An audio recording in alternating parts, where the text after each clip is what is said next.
Good afternoon, chat room. I hope we're all doing very well on this Sunday of Sundays, on this day of the Sunday. I hope we're all doing really well. I hope you're all having a good time, a good weekend. So I'm just checking my phone, a notification popped up. Nice, nothing. Cool. We are officially doing a transition. We are putting Cyberpunk in the After Dark category of streams. So when we want to go through and do the other endings and finish the game, those will be After Darks. So that'll just be a random, not focused, content focused streams. What we do have that isn't an After Dark today, and for the next couple streams, or for as long as it takes for us to beat it when it comes to streaming it, is Esoteric Ebb. So Esoteric Ebb is similar to... I'm looking for my list because I can never remember the name of the game. I got to shorten my list. Bam.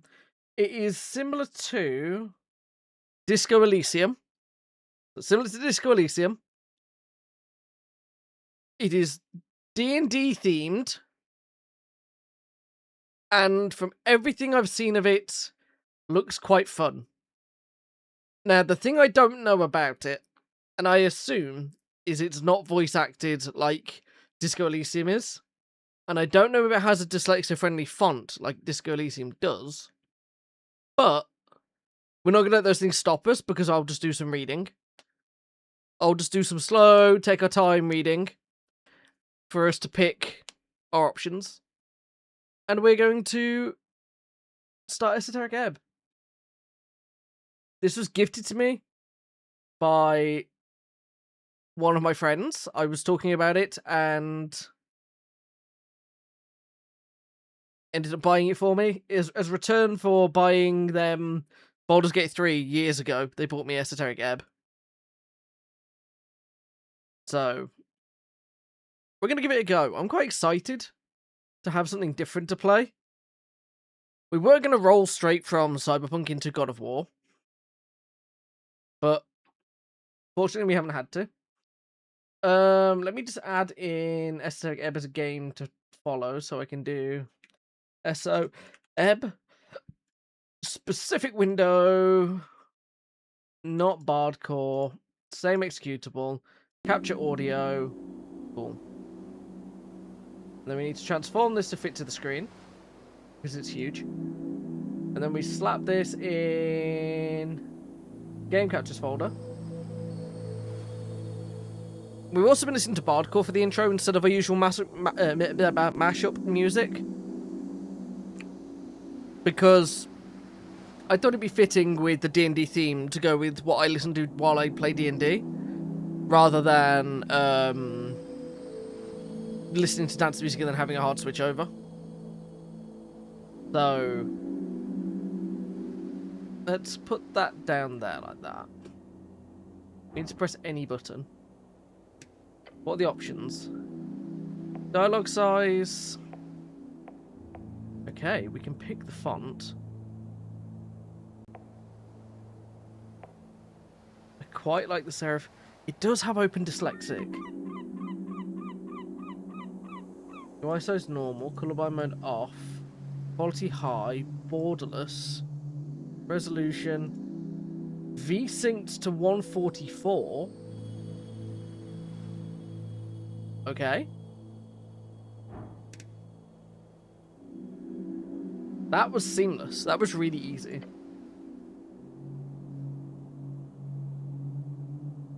Right. So the way I usually do situations like this is I click randomize 10 times. 1, 2, 3, 4, 5, 6, 7, 8, 9, 10.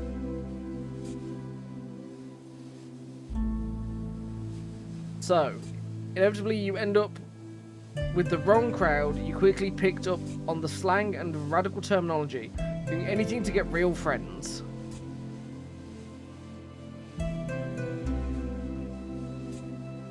So we are proficient in strength and dexterity. With okay constitution, we're not very good at intelligence, wisdom, or charisma. How does this work at the bottom? +3 to charisma, little weirdo. Wait, let's read through these. How many of these is there?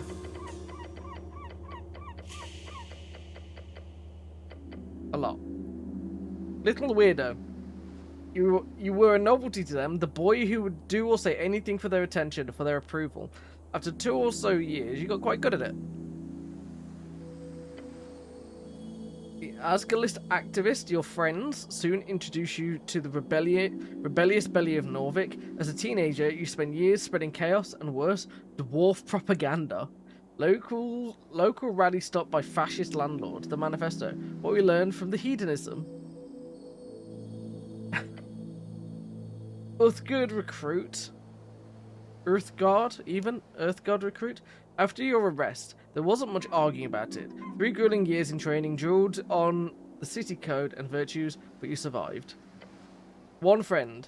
You really ever only prayed for that one thing during those lonely years, but the gods did not answer, so you learned to manage as always. The Acolyte. Your knack for scribing got you a promotion to the clerical duties. Picked out of the ranks, you quickly showed deep devotion to your divine city. The Tower Apprentice. Joining the Tower is an honor bestowed upon few. It is also a terrible challenge, even for you. Who'd have thought lectures were so draining? Arcane Prodigy.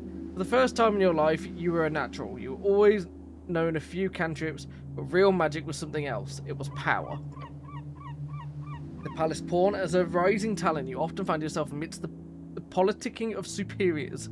Despite your best efforts, it never ended well for you. Faithful Harbinger.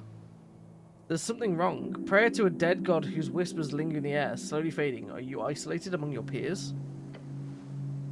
Esoteric expert. You spent most nights seeking esoterical insight, a lonely life. Your findings were unwanted by those in charge, yet you did not stop. Never. Revolutionary scribe. Disillusionment. A city with ideals not upheld. One day you chose a side, the emerging democracy. You wrote day and night for changing glory. Abject apostate. No one likes you. When you were demoted for dereliction, no one spoke up against it. But it's fine. You'll be fine. After all, you're used to it. Dead cleric. Growing up alone, getting into trouble, training with the Uthgard, devoting yourself and becoming a cleric. Was it always supposed to end in the river? Punching bag. You're a farmer's son who grew up in the city. Of course you'd be an outcast. It took time, but eventually you'd figure out how to cope with it. That's my D&D character. No, that's Prince. Troll killer. You don't remember it, but you know well how your father died. Sometimes it motivates you. Sometimes it's very impossible to live up to. Kiosk kid. Your mom wasn't around a lot, so to keep you out of trouble, she forced you to get a post-school job. You still despise the smell of newspaper. Lore enthusiast. Spending time alone in the city, you often end up in the Darrowayne Library. The strange history of Jor's realm was a constant companion to you. Crowd pleaser. Ooh. What's pre-built?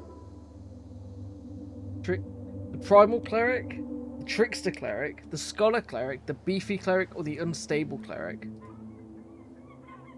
Right. 1, 2, 3, 4, 5, 6, 7, 8, 9, 10. Now we've read them all.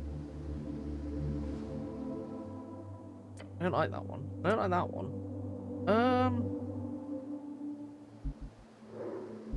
I want to be proficient in... Okay.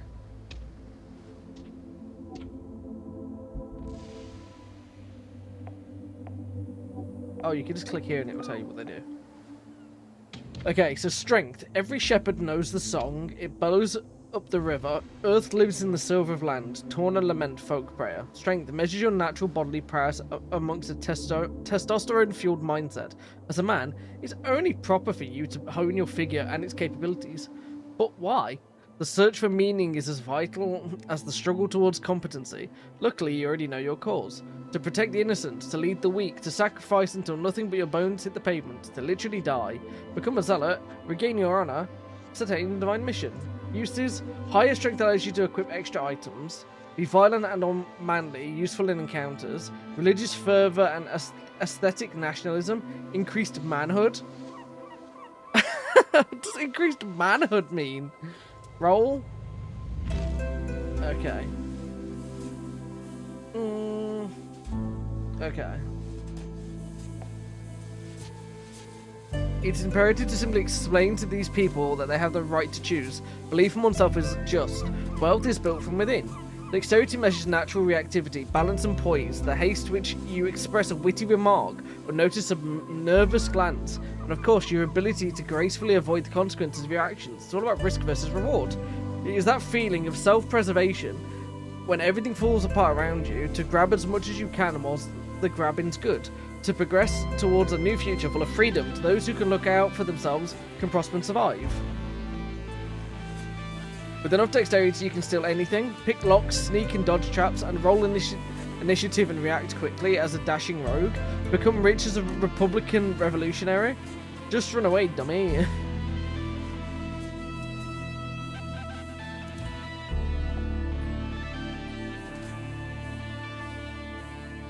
This music's going off so hard. Always listen to your hungry stomach. Constitution measures your natural stamina, both mental and physical. It's how much you can take before going down. The world is harsh and unforgiving. It will beat you to a pulp with words and sticks. So listen to your gut, the instinct that kicks in when you're standing at the pit. It is the voice that truly speaks nothing but bodily truth. Every choice you make, every emotion you accumulate, can be traced back to the lower half of that stomach of yours. So, Constitution is needed for hit points, control your body and its esoteric connection. Your political party polled 2% last week and you don't care. Pain is good for you. A glorious design. Let those who learn lead through merit of ability and nothing else. Intelligence measures your ability to recall, store and process information. It is your logical receptacle and calculator. It is only proper for you to hone this pulsating mass within the skull. But why? Simple. Pure, unadulterated ego. Knowledge rules the world. So too shall you one day lead the weak. Bring your genius to the masses. If you do not bow, they do not deserve you. You know everything about the past, therefore it's only rational you will know the future as well. Enlighten the ignorant masses. So, higher intelligence lets you prepare more spells, think, plan, and execute an actual plan. Complete the magocratic retvern. Vote for yourself. Be a genius without peers. Wisdom. The large crumble upon the heavy forms. The mysterious falter at the crucial point. The small rise in the occasion. Wisdom measures your awareness, intuition, ability to understand the world around you, to feel it. You may not know why, but meeting the gaze of another grants you an empathetic bond with her wants, her and fears, her dreams and hopes. You can read people, for good or bad, and pick up details others would pass by. It's your belief that in the heart of all folk, to give and share what you have will be completely and utterly selfless. It is the only true road to redemption. Gods only know how hard you try. Higher wisdom lets you empower your spells. All be kind and see the good in all folk. Elgatherian hope of the Asgalian working class. There are no bad evil guys. And charisma. Those who believe in democracy have a wonderful view of folk, to think them capable of making rational and informed decisions, devoid of personal bias and emotional conduct, is frankly inspiring. Charisma measures your eloquence, confidence, and ability to navigate social situations of any kind. In short, it is the force of your unkept personality. But they don't need to know that. Smooth talk your way into any position of your liking. You can affiliate with any known faction or thought. Reality is molded around your will. Like a chameleon, become a social operator. Become anything you need to make everyone finally love you. So with high charisma, you get an automatic discount on select stores. Win every conversation, say the right things. Say whatever gets people to like you and become a political force of nature. Be arguably sociopathic. Right, we'll take that off.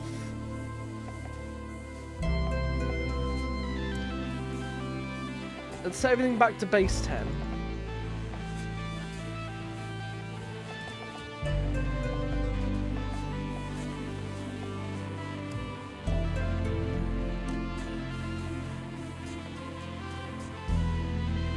So we probably want...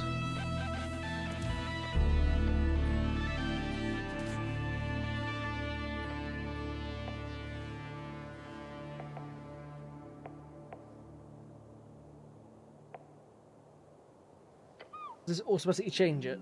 It does. Let's see.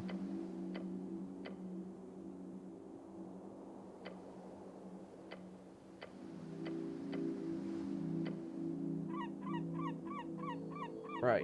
We probably want to be the punching bag, but we'll do 2 more into Dex, 2 more into Int. We'll buff the Wisdom. We shall put a proficiency in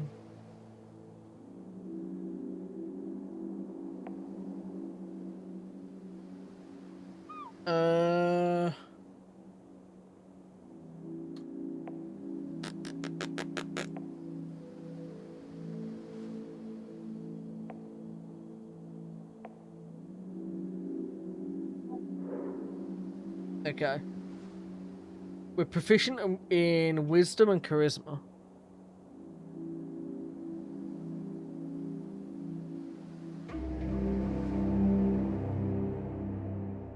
"5 days until the first ever election. An explosion erupts at the heart of the city. No one wants to deal with it, so they send you. A weak cleric among his peers. Yet quick and nimble, ready to get the job done. Complete your quest in any order. Don't be afraid to make interesting choices, and remember to get a ton of loot. The campaign will take you from level 1 to 6.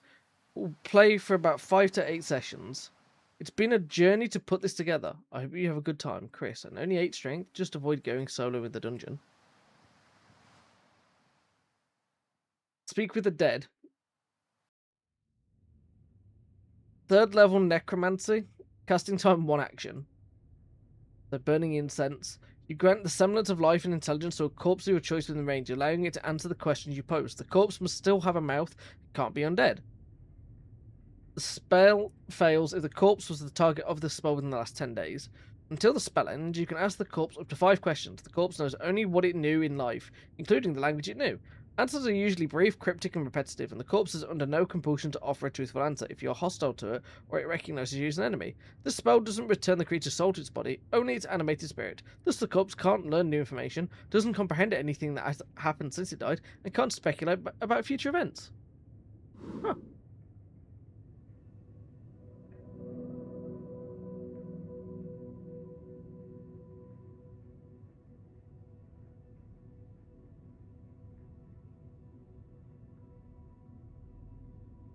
Blob. Sure, the truth and nothing else, a voice declares.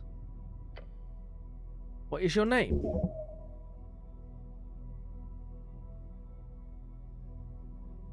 Intelligence DC 8, success. Ragan, your name is Ragan. Ragan? That doesn't sound right. Ragan. Intelligence, correct. Sure, you answer. Another question from the darkness. What is your occupation? Constitution, success. You are dead. Dexterity, success. Dead? How can you be dead? You're thinking, aren't you? Dead doesn't mean gone. What else? What are you, a fucking poet? What's an occupation in this context? This for sure is about your job. You know, the job. Your class. Tells the voice about your class. Class? What class am I? Lower class. You're a high-class scoundrel, the best of the best. I'm a sneaky little rogue. I'm awful at everything. Stay silent. I'm a sneaky little rogue. A dashing one at that. It takes a while before the next question is posed. What is your current goal? Wisdom. Succeeded. We need to find out who blew up the tea shop. The Goblin Chieftain. She needs you. Tea shop exploded. Unfortunately, yes. That's not good. I like tea shops. Great, I hate tea shops. They should be banned. I don't have any strong opinions on tea shops. In fact, I never think of them at all. Wisdom's is like, they are lovely, yes. You may ruminate further on tea shops at a later date. There is a question to be answered. Your goal is... find the Goblin Chieftain, is that right?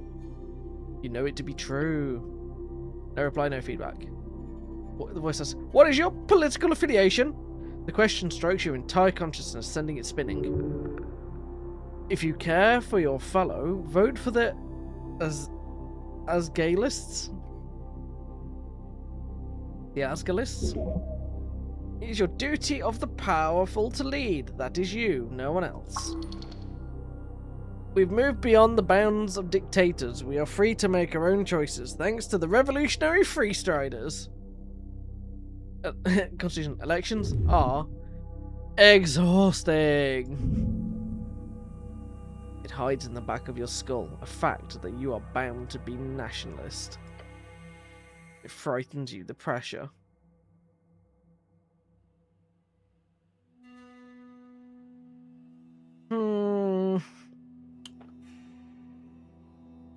I don't know any of these words. Don't worry, it doesn't matter. Just say whatever you think will be the most useful to you. Which is, just say you're apolitical. Actually, I'm apolitical. Perfection. No one can get mad at you, and everyone will love you. The voice is fading. This is the end, the final question. How did you die? Drowning in the river. Same way you lived, unable to step out of the uniform. Not for 1 second. Now's your chance. Break free. I am not dead.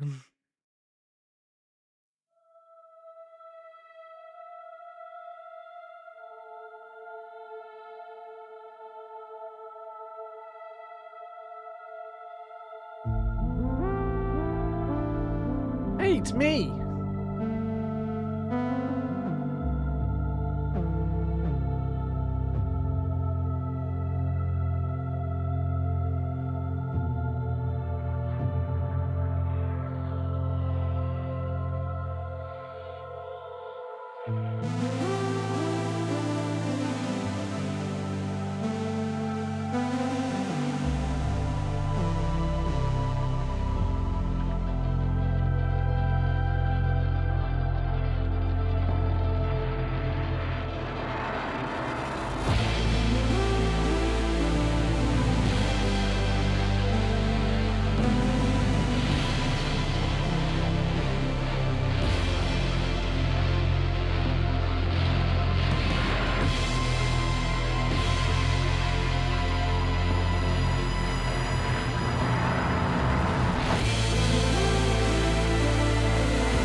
Me. I also need to turn the music down in game because it's so loud for me, which means it's probably so loud for you guys too.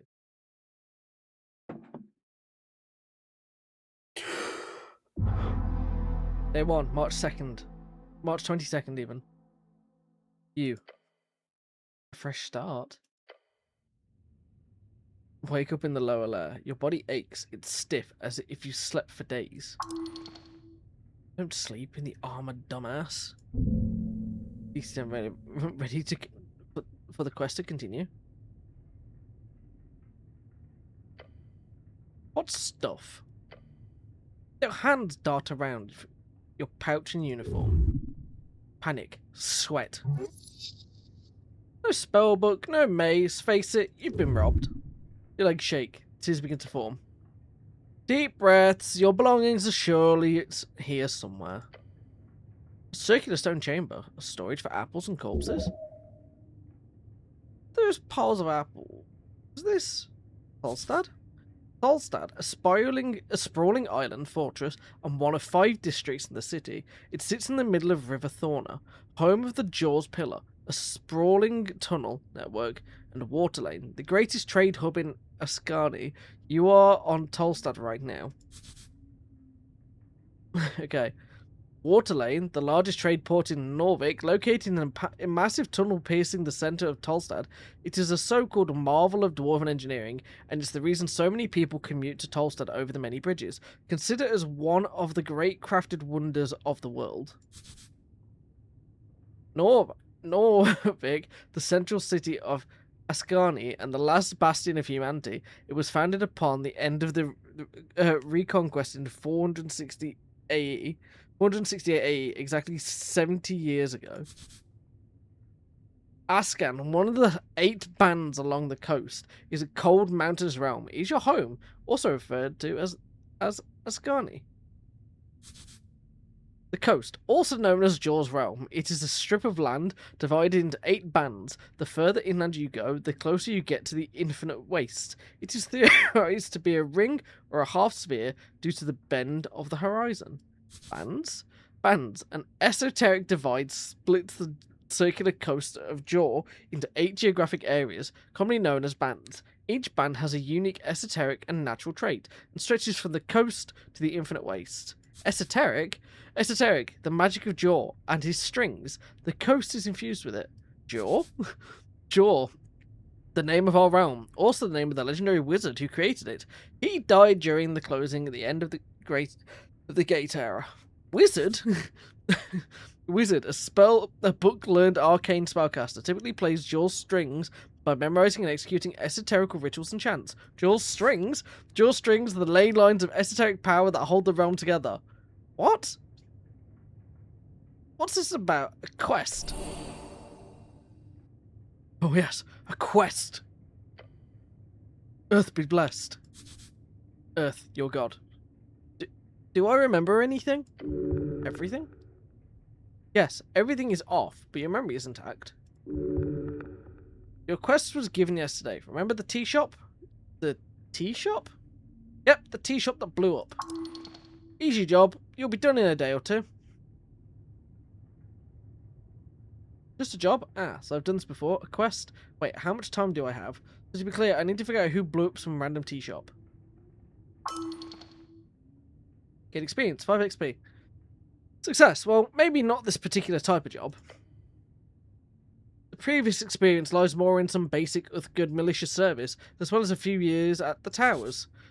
The Towers, the home of the base of the Order of Arcane Clerics of Norvik, also known as the OACN. Clerics are a servant of a god, deeply devoted and spiritually connected, typically a divine spellcaster given power through their deity. Rogue Sorcerer was not your main subject, but yes, you've read a lot about these types of fiery events.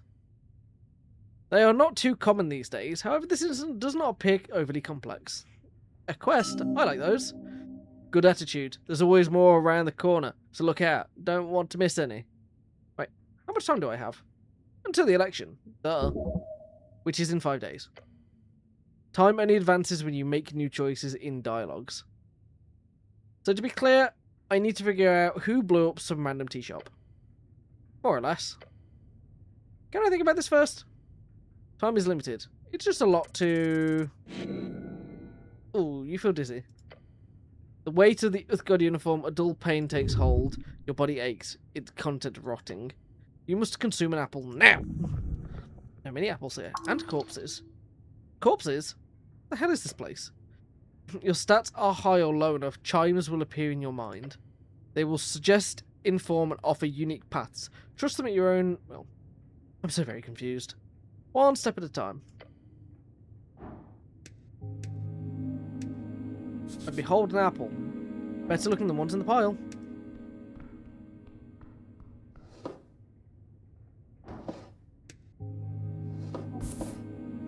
I've picked up the garden apple. This isn't yours, is it? I'm taking it anyway. Tattered cloak, +1 dexterity, +1 charisma. The cloak is sprawled upon the iron slab. As you grab it, you immediately feel the dampness spreading into your gloves. Oh. It is light blue and tattered, and it was once yours. Please don't. This thing is disgusting. Bring out the water.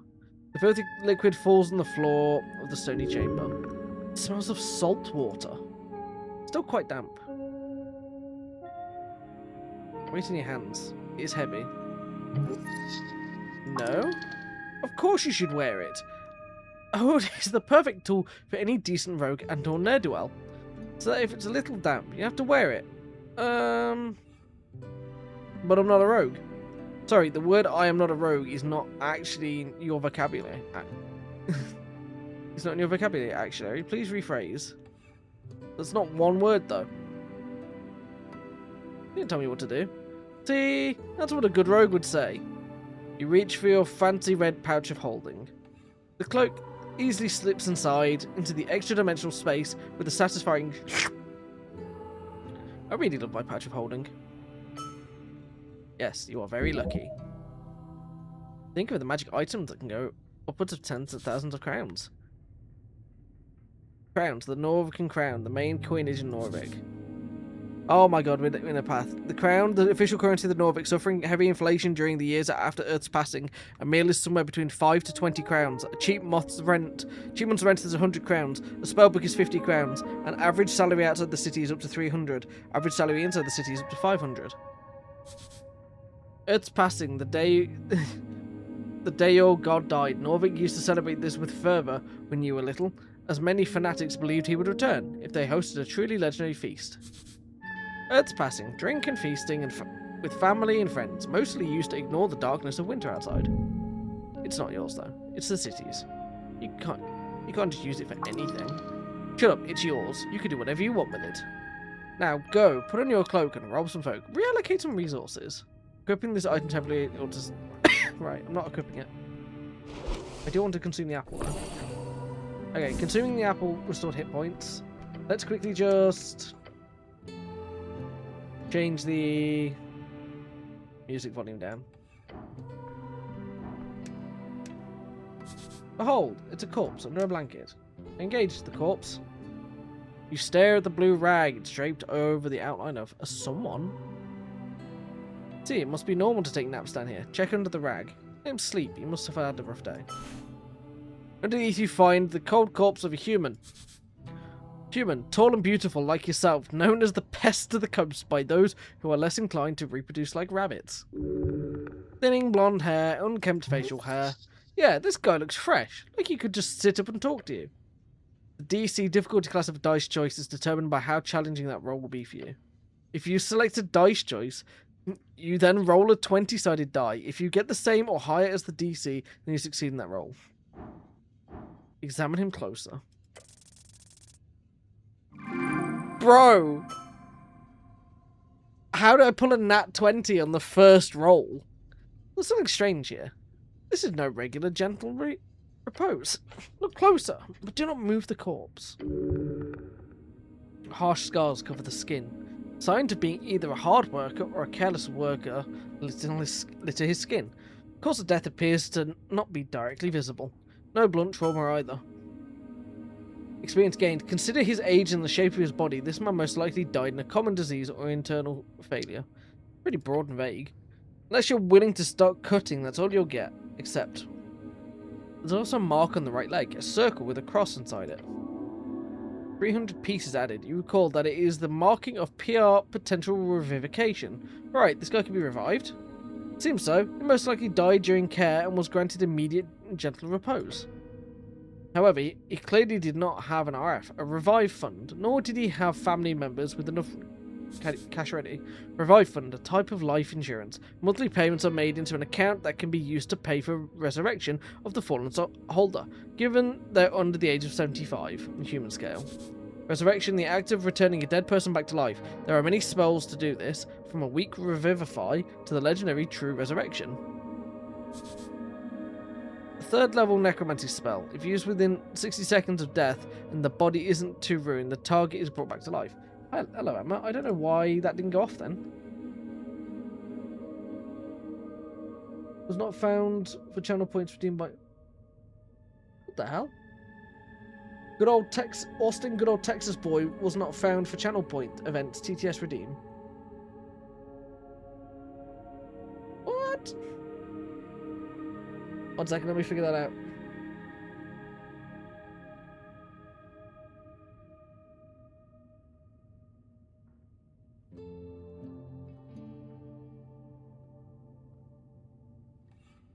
Channel point TTS redeem.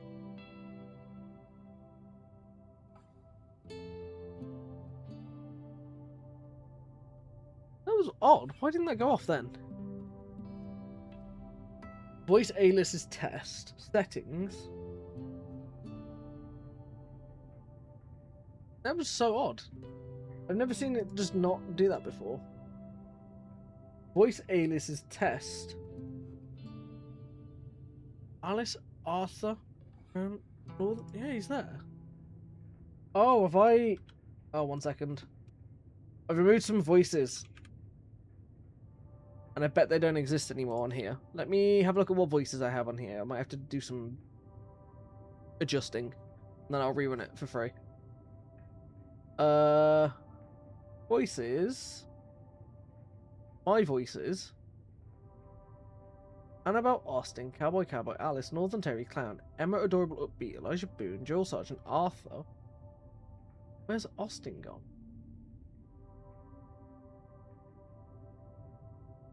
Oh, Austin's gone. Oh.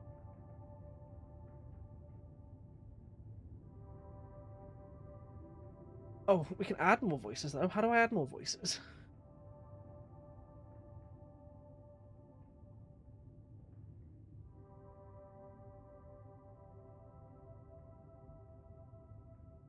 How do I get this to update? Oh, counts. No, voice gate, speech engines, 11 labs.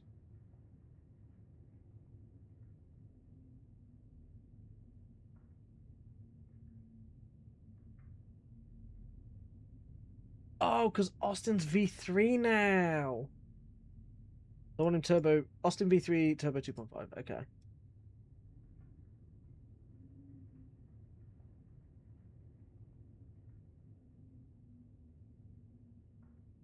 Where is it? Austin V3 Turbo 2.5 add. Right. If I take this now and I do this. This is like I should be able to go and do this for free. This is for Emma.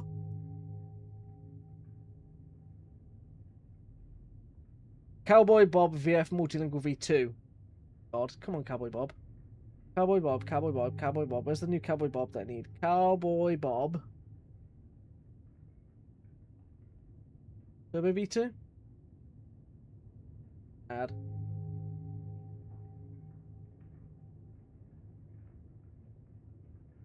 I'm multilingual. Cowboy Bob. Where is he gone? There's 2 of him now. To speak. Huh? This is a test message. That worked, so I don't know why the hell...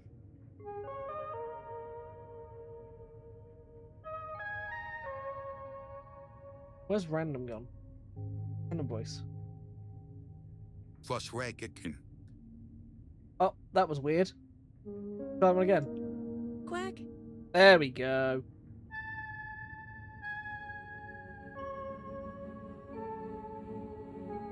We hadn't added random voice from the list of voices that we could use. There we go. Also, hi some dude. We're playing Esoteric Ebb, which is a very similar game to Disco Elysium, but it's D&D based. So currently what we're doing is we've clicked on True Resurrection. So we're learning Revivify, a 3rd level necromancy spell. If used within 60 seconds of death, the body isn't too ruined, the target is brought back to life. So there's going to be lots of reading from me, lots of text as we slowly go through this, but you'll get to see the different voices in our head that are characteristics for D&D. So far, we came back to life very confusingly and have had a conversation about getting out of here and eating an apple. True Resurrection, a 9th level legendary spell capable of bringing anyone back dead back to life. If you believe the legends, there are many different tales with different takes on the restrictions, but generally, you cannot use it on a creature that has been dead for over 200 years. Or perhaps he was just an unlikable fellow. Who knows? Fair enough. You covered the corpse, so I could cast Revivify on this guy. It's okay to loot him, right? Who is this guy? Why is he here? Dexterity being like, yeah, why not? Sure. Charisma. Not like the guy will complain, but don't go around talking about it too loud, okay? Intelligence. Grave robbing is frowned upon by some, even in these enlightened times. Either way, you will not be getting in trouble. No one will know. So I could cast Revivify on this guy, potentially. Although the question is asking to, why should you? A 3rd level spell slot is a valuable resource. Why waste it on some blue-collar corpse? Wisdom. That's terrible. If you can, always save a life, or bring it back. That is always the right choice. Intelligence, of course it isn't. Ignoring the fact that you cannot simply spend your power on any old fool, there are also a million outcomes to a resurrection that could lead to a negative outcome in the world, despite your good intentions. Good intentions build a better world. Perhaps in your foolish alignment system, but not in reality. Alignment. An esoteric effect which brands each creature on the coast with one of the 9 labels on 2 axes: lawful to chaotic and good to evil. It is debated exactly who or what determines the parameters within the effect. Spells like Detect Alignments are capable of passing this effect. So who was this guy? His hands are calloused. He was likely he's built like a sarcophagus. Intelligence failure. He's just a man, a dead man. Why is he here? This is a morgue, a lich house clearly. A mortuary, a holding space with dead bodies. During times of undeath, they are known to be heavily guarded. Corpses are kept on cooling in places like this before cremation or burials. The apples make it hard to believe, but yeah, it must have been one hell of a deal to put those two together. I should stop bothering the corpse now. A vase. That's lovely. We can trifle inside it. Oh, some incense. Yo. Right, we got incense. Anybody here willing to partake in some incense? A sealed vase, it's marked organ disposal. This one's labelled misc.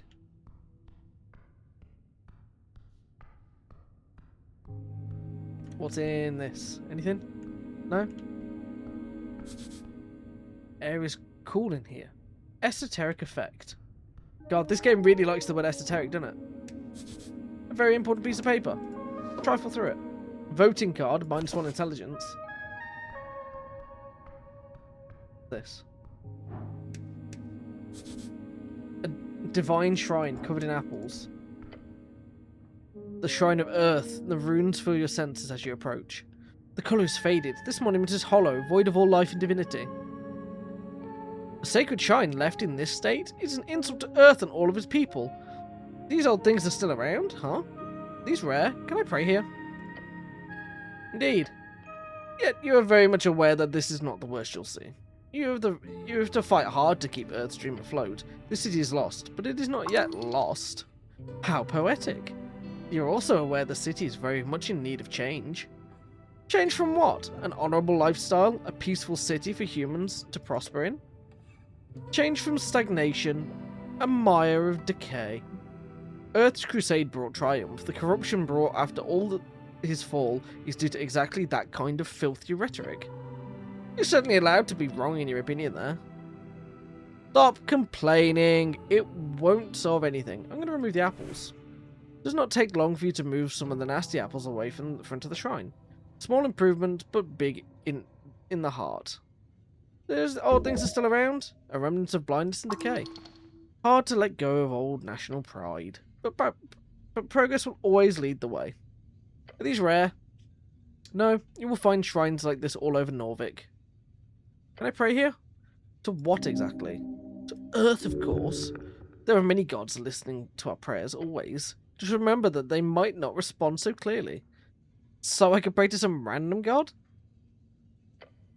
You may pray as you wish. There's an internal element to it that is underappreciated. The shrine towers over you. You feel small. To cast spells, you must first prepare them at shrines. Prepared spells can be cast when the cleric has a reason to do so, either in or out of dialogues. Each cast expends 1 spell slot of the corresponding level. Pray. Staring at the chisel monument, you focus your mind. You take a deep breath and begin your prayer. And tranquility? So now we get to pick. Contemplate the tea shop, contemplate the election, contemplate your class. Can I return here when I have more things to think about? You let your mind go through the basics of what you know. The tea shop was destroyed in the middle of the day. Minor injuries were reported. Your goal is to enter the tea shop and investigate it properly. That is it. The first election. Your vote won't matter. Your vote will be the most important of all. And ask those around you what they will vote for, and you might find your own voice along the way. Contemplate my class. Identity is not easy. It's everything from faction to home life to street. What you choose might be the first step. Choose wisely. Gonna return here? Always. Look at yourself, huh? You might just be a lonely guy. Prepare spells. Preparing spells to the right. Preparing spells to the right, you may view a list of all your available spells. In order to cast spells, you need to first prepare them by approaching shrines, which are scattered around the city. For each spell you wish to prepare, fill in its empty slot to the right. You may only prepare a spell if you have a spell slot of the corresponding level available. Spell slots to the bottom left, you may view your current spell slots. I have 3. Each circle represents 1 slot which you may expend to cast a spell. You may only cast them when there is a use for them. When a spell is castable during specific situations and dialogues, the spell tile button of that particular spell will be lit up. Spell tile buttons can be found next to your spell slots once you finish preparing spells.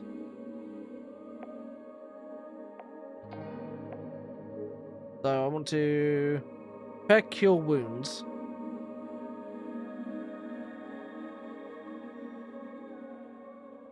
I have 0 cantrips, 1 spell with a DC of 12 and 0 prepared spells.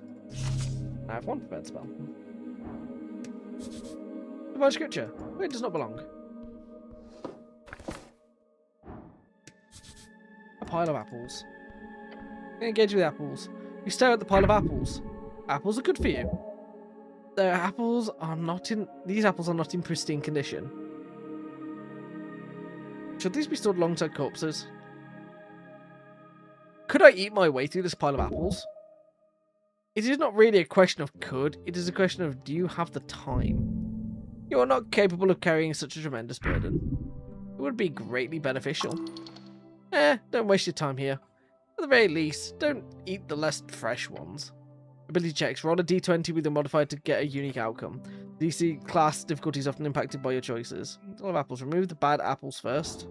Start eating. Shall we just start? We'll remove the bad apples first. Okay, now it's so much easier. Just remove some more bad apples. Now we're going to start eating some apples. You look upon this challenge with determination. Your stomach is empty. Digging in, the first apple goes down the hatch. Going smooth so far. Another one. Number 2 goes well. You chew it in peace. Now the third. Yep, that was an apple. Going smooth so far. That one was harder. Your stomach fights the taste. It's getting difficult. 1 more should be fine. This is the limit. As you chow down on the apple, you feel your jaw ache, your hands shake. Apple overdose. Dangerous stuff. No such thing. Come on. You feel refreshed. For a moment at least. The pile of apples towers over you still. You've barely made a dent. Yeah, so why did you do this again? Yes, eat the apples. Apple boy. Apple boy. Feel sick. As you feel sick, you see something sticking out of the pile of apples. Piece of paper? No. Learned the item dancing light. It is a spell scroll. Lucky bastard, those are worth a fortune. Relatively speaking.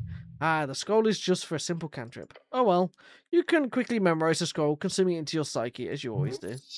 Some people at the tower used to fear your innate power to master magic like that. Which is understandable. It's pretty terrifying. Cantrips are spells that can be cast at will outside of dialogues. They do not consume any spell slots. You can access your cantrips in the bottom right. Very cool. Check out the cantrip.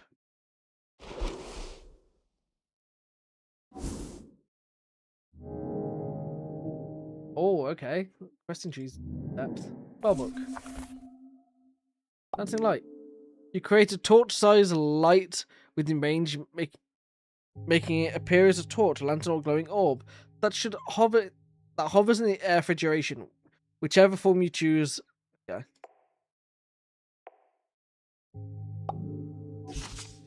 Yeah. The guy. He looks indecisive. You approach the shambling man by the apple pile. He does not acknowledge your presence. He is unaware of you. Greetings, citizen! Glancing under his hood, you catch a blank expression spread upon his dried face. What is your name, sir? He does not even turn to look at you. You trying to notice us? Identify yourself, citizen. This is a reanimated corpse. Sir, are you a member of the undead? What's he doing? I found this voting card out. Is it yours? Should I defeat the zombie? Attack the zombie. Are you a member of the undead? He does not respond. What's he doing? Zombie's attempting to clear the path through the apple pile. Probably been at it some time. The zombie does not grunt in direction, keeps working slowly. You grip the voting card firmly in your gloved hand. Thinking of voting for the nationalists. They've got a good plan for the future of the city. The Free Striders Revolution will be good for the city, I think, don't we? We need to establish the Azgalist government, or Azgalist government. It's the only way for us average peasants to not fall back into the oppression of feudalism, or worse, magocracy. What the hell are these words? Everything surrounding the so-called democratic process is madness. Everyone should just vote for me to be their god wizard king. That way I can solve all their problems through magical dictatorship. I don't have a political opinion, so I guess I don't need this voting card. Don't listen to anyone else. You're more than correct. You have become apolitical. Gained 10 XP, 5 times 2, for choosing this political stance 2 times. Just be smooth in how you say it. Most people like it when you agree with their political opinions, and a white lie never hurts, right? Zombie just keeps moving. Am I boring you? Zombie carefully places another apple at the top of the pile. Should I defeat the zombie? That'd be pretty scary. I attack the zombie. Yes. Duel with this foul creature. Encounters are turn-based conflicts where each participant takes turns in rolling dice and taking actions. During your turn, you are able to perform 1 dice action as well as cast 1 spell of your choosing. The order is determined by an initiative roll. Don't let this shambler get the jump on you.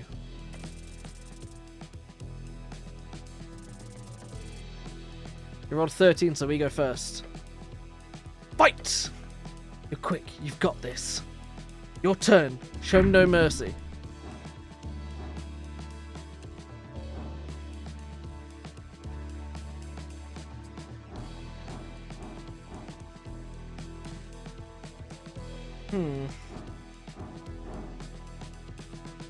Hold up a closed fist and say, here, look at this, then quickly try to trip him.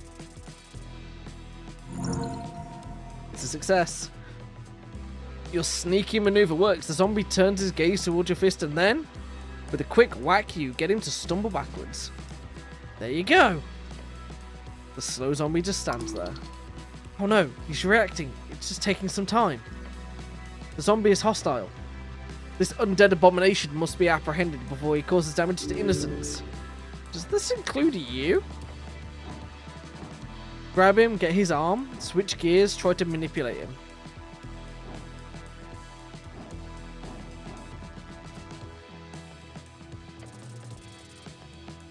Oh, okay. So, yeah. This is a delicate situation. You don't want this guy to go all feral. Got it. Start screaming at the zombie. You let out a bellowing cry. It's less a war cry and more a help me, I'm being murdered cry. His neck snaps around the withered face now facing yours. Yeah, you've really pissed him off. You can tell since you're such a people person. The zombie bites down on you hard. It hurts even through the armor. This ends now. Your final chance. Do not falter. Hmm.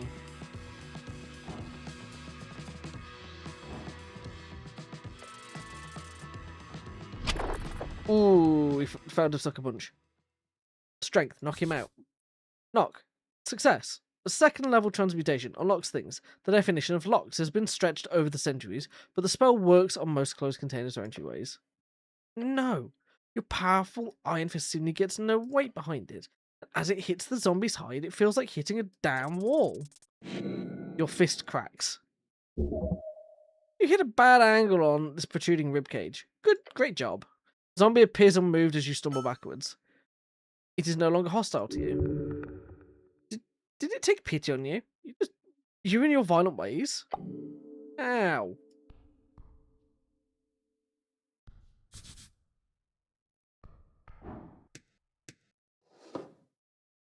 Ooh. Pickpocketed a wisdom tooth out from him. What's it do? Okay.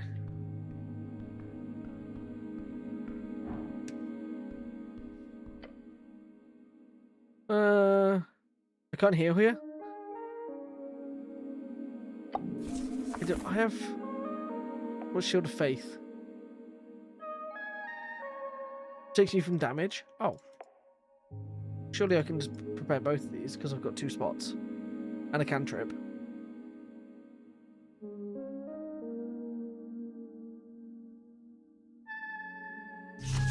There we go. A great mountain of apples.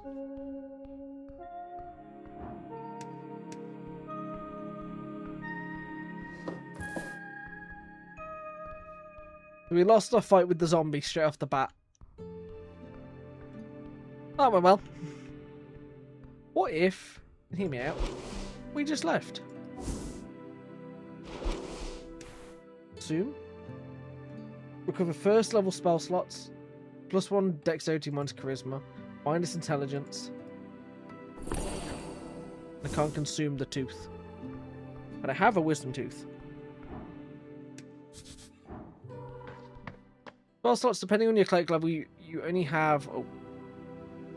That was so quick. Good morning. What's this? Mushrooms, probably edible. Yoink.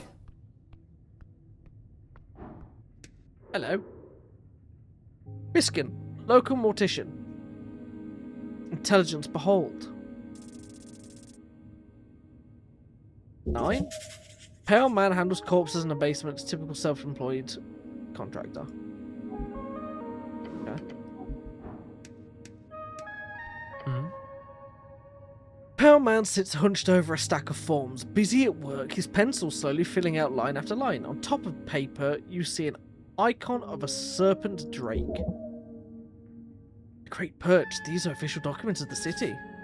Great Perch, the drake-like sea creature found alongside River Torna. Earth was known to tame these creatures, and eventually the Great Perch became the symbol of his great city. Here's the Great Perch of Norvik. What about, are we? Wonderful. Death, this is Death. I'm Viscon, local entrepreneur and proprietor of this lich house. It appears you don't really belong here, but if there is anything I can do, cleric, just let me know. He smiles at you. Look around the room. Dimly lit and damp, a musky stench lingers in the air. You see books and flasks and stone altars around the circular chamber. There are several corpses present. These stone tablets were once modular altars used in some advanced rituals. I have a lot of questions. Perfectly understandable. I'm afraid to say you've been through quite turmoil. Tell me everything. Of course, it must be confusing. To tell you the truth, some fishermen brought you here last night. They caught you in their nets. Took you for a corpse. Not that I blame them. You weren't exactly in prime condition. Prime condition? You're always in your prime condition. You quite literally live in this filthy uniform. No wonder they thought you were dead. With the fisherman waking up by this fisherman, so I'm in fact alive. I ended up in the river. I'm afraid I don't have much to tell. Perhaps you fell off one of the bridges. There are 7 bridges in the River Torna connecting Tolstad to the rest of the city. I'd never fall. It must have been an assassination attempt. I must have slipped. Happens all the time. Perhaps there is an esoteric explanation to all of this. I wouldn't have slipped. How awful. His uncaring tone speaks against his words. Who are these fishermen? River guilders, I believe. They do not look like poachers, so my guess would be that. Find them, they hold the truth. Where can I find them? He pondered your question. I did not ask for names, sorry to say. But perhaps Water Lane? But that's just a guess. Good guess. Lots of boaters hanging out there. Either that or the local tavern. I hope you find them. So I am in fact alive. The Perman stops for a moment. He looks you up and down. Yes, I believe you are. I have some other questions, I think. Let's see. DC 31. Figure out what this weird guy's all about. So this is going to fail. There's a zombie in your basement. Oh, how quaint. No, an undead abomination right below. I understand. We're closely connected with the city below. The undead seemingly wander as they please. City below, short for the city below the city, the phrase used to describe the incredible amount of tunnels and ruins below Norvig. Lots of monsters and stuff down there. Also riches, if you delve deep enough. Monster, short for monstrosity, defined as a non-sentient creature born out of magical means, often by combining various natural beasts or from curses or esoteric events. However, I will have to take this up with Lady Sageleaf. I pay good crowns for HWBT protection. Halfway Bridge tribe, commonly called the Halfways, one of the 3 goblin tribes in Norvig, and arguably the most influential, despite their small size, led by Lady Miska Sageleaf, and their headquarters in the Goblin Garden of Tolstan. Goblin Garden, a dwarven-built citadel sitting at the southmost tip of Tolstad. It is now a goblin sanctuary and greenhouse. Goblin. Short and green, got claws and fangs, little monster. They've got 3 tribes in Norvig and are considered somewhat civilized. Oh, so it's all a misunderstanding then. Oh, I noticed the zombie had a fancy magical tooth. Did? How strange.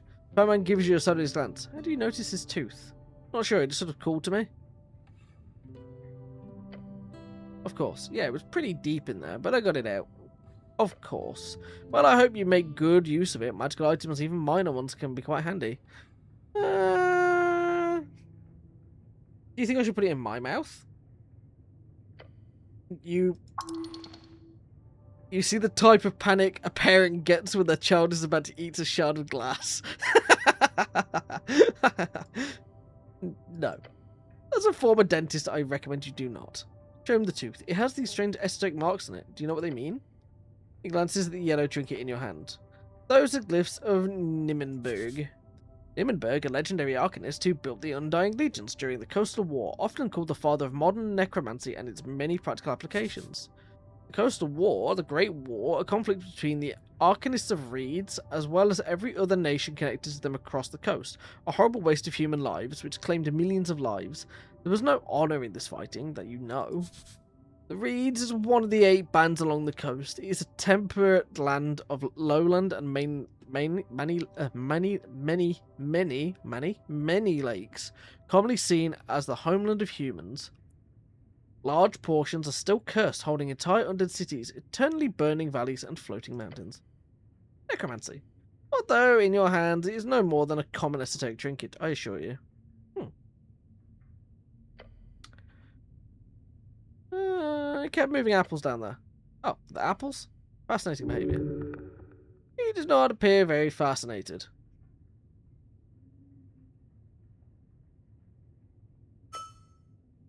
What do you mean? You're a criminal harboring zombie workers. You need to be punished, prepare to attack. The zombie is clearly working for you. That's illegal. You're doing something weird here. I don't like it. I greatly apologize for putting you in this situation. It is my neglect that led to this undead creature entering the tower. I'll make sure to tighten up security in the future. No, you're... Oh, well, do a clean sweep of the basement this evening. Get ready. The kobolds give a screech yell. Yes, master!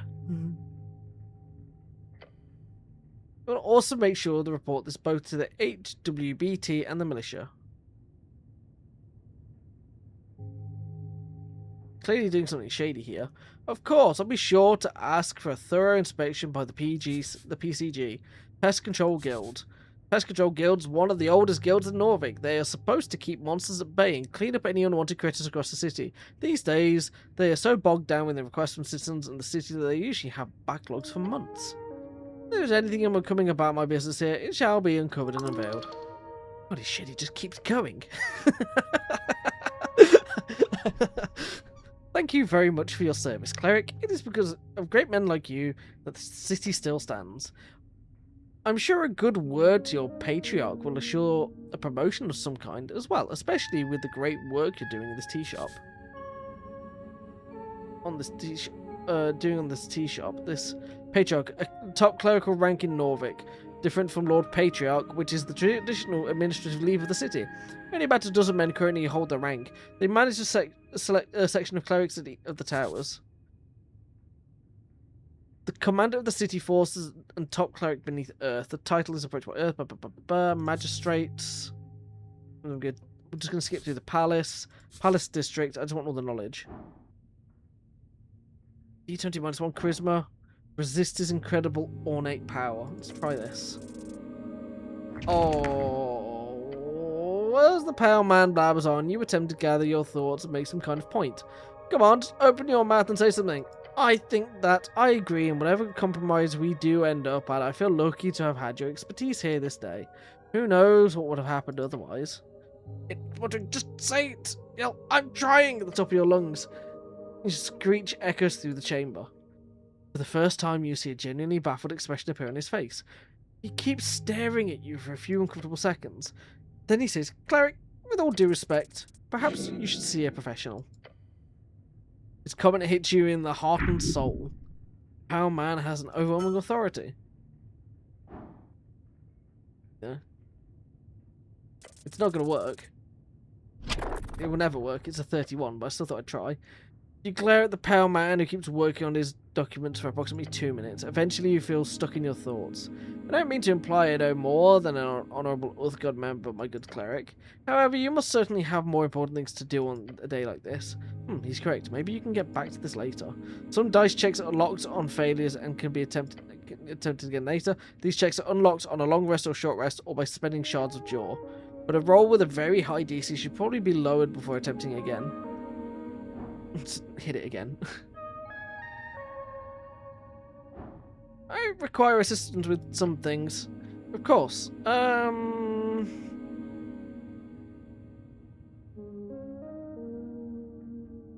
You call me cleric? I did, yes. What gave it away? Says you and glares at you. A heavily armoured man in good colours with a prayer book on his hip. Thoughts land on pages of spells you've meticulously worked on for years. The book is not in your possession right now, but it must be near if the pale man has seen you with it. It might have found you in the river, but you're clearly of city stock. Could be happenstance. Could it? Could. Could it? Could. Happenstance perchance. He puts down his pen and stares at you. How's that head of yours, cleric? A bit rattled is all.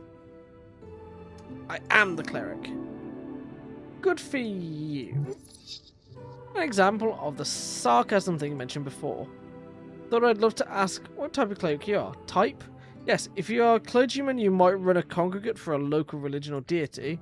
Then there are clerics of the bureaucracy variety, city officials speaking for the religious state. Rules are meant to be broken. You're not some stiff councilman. You, however, must be an arcane cleric. You're correct, I'm an arcane cleric. I figured as much when I saw your spellbook, or do you call it a prayer book? Either way, you clearly play Joel's strings as much as you channel his divinity. The Power Man knows a lot of your training interests. What do you know about spellcasting? Quite a bit. Can you teach me magic? A slight smoke creeps on his face. I sadly do not have the time for a proper lecture at this moment. After the election, I could make some time if you're interested. Great knowledge awaits. Until then, you are free to browse my collection, he says, glancing at the many books along the western wall. And of course, charm person, here. The first level enchantment spell. If the target fails a wisdom check, you'll be the favourite person for a little while. Of course, after that, they will surely hate you. But who cares about that? A copy of charm person, it will surely be useful to you. Truly diabolical spell. The towers teach it to only the higher tier spellcasters, usually despite its first level. It's a great shortcut to charming people, although you gotta be careful with the fallout. If you want to practice, feel free to cast anything non-lethal on my servant Ost. Sounds like good practice. Maybe I will. I'm going now. Make sure to collect all your belongings. He gives you a quick inspection with his dead eyes. Too quick, like he's trying not to show his interest. Weird. What belongings? Quite a lot. Your uniform, your cloak, and also a voting card. Particular voting card, every party had been marked in it. I'm assuming it's yours.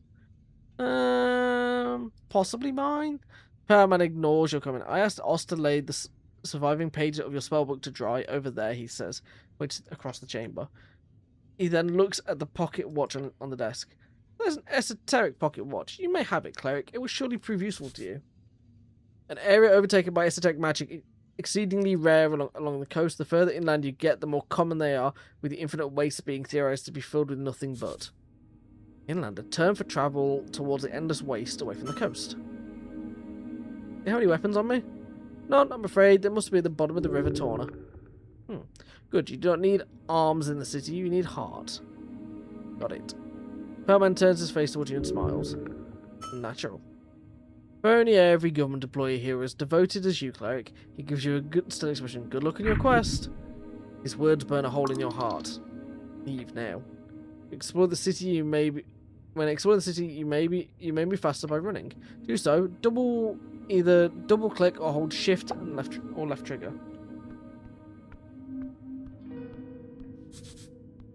Red Eye of Earth. Jaw left his mark across the band. Today is the universal sign of magic.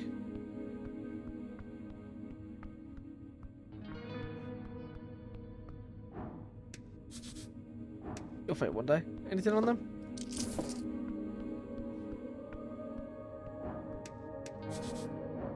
Empty pot.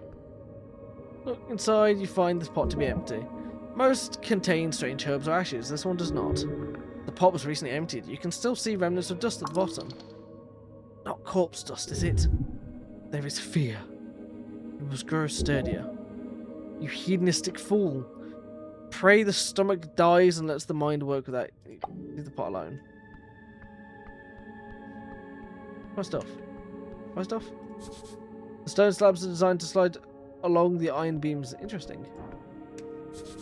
Wait, is that my ruined prayer book? Oh, the book is ruined. Most of the pages are all dry now, have been completely drenched. Only a few pages of the soggy, Brannick-ish papyrus pages are readable. They appear to contain some type of uncipherable symbols. Ascani writing of the most basic kind. Wait, oh no. Someone has attempted to dry this to the best of their abilities. Gain experience by me. No, no, no. By Earth. This is your prayer book. So many hours wasted. You would have to rebind the whole thing. It is ruined. That'd be expensive. Let's get your hands on a new one instead.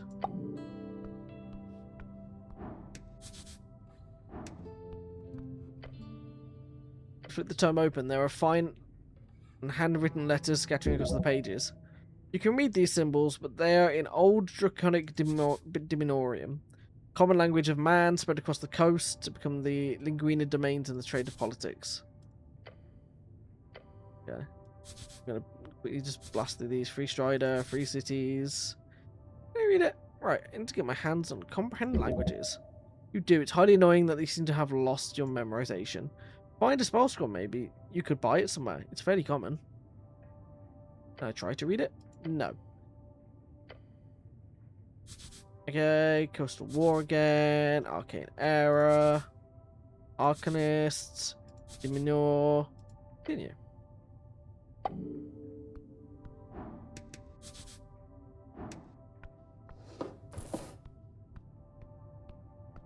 Anything else I can pilfer? Too much reading. So many books, basic manuals, arcanist histories, novels. Some of them stand out to you as classics. It could be useful to refresh your mind. Folktales, collected chants. Read folktales. Index to several tales, many of which you heard growing up. These stories shape reality, for the mind does not distinguish a tale from the real life lesson. They are but the same. Out of the tales, you see one that you remember the most, the one about the gnome and the titan. A titan is a term for a gigantic creature who first inhabited the realm. This story always spoke to you, mostly because of the unlikely friendship between the two. Read a little and large. In the old days when dragons ruled the skies and titans wandered the earth, there lived a gnome named Abacus, known for far and wide as a half-wit. Whether by fate or folly, he often found himself in the oddest of places, and so it was that he stumbled into a deep valley Asken. Gonna quickly just read this. Burned Coast.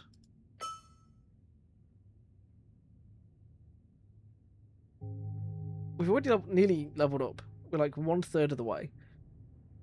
The coast was filled with these beasts of jaw at one point. It rained harshly and wildly, but it's not hard to see why some preferred their chaotic dominance to the tyranny of dragon. Doo-doo-doo-doo.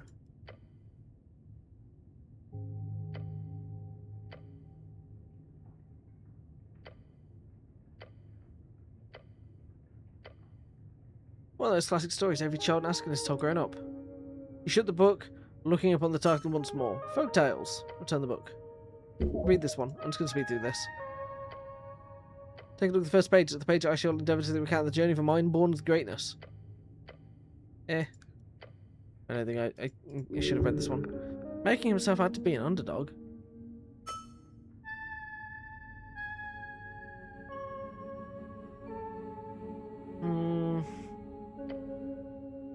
Second half, Brax begins to talk about his early political career. Okay, ironic. Didn't only hear only the truth. Yield. This is way too much reading. Why did you open the book then?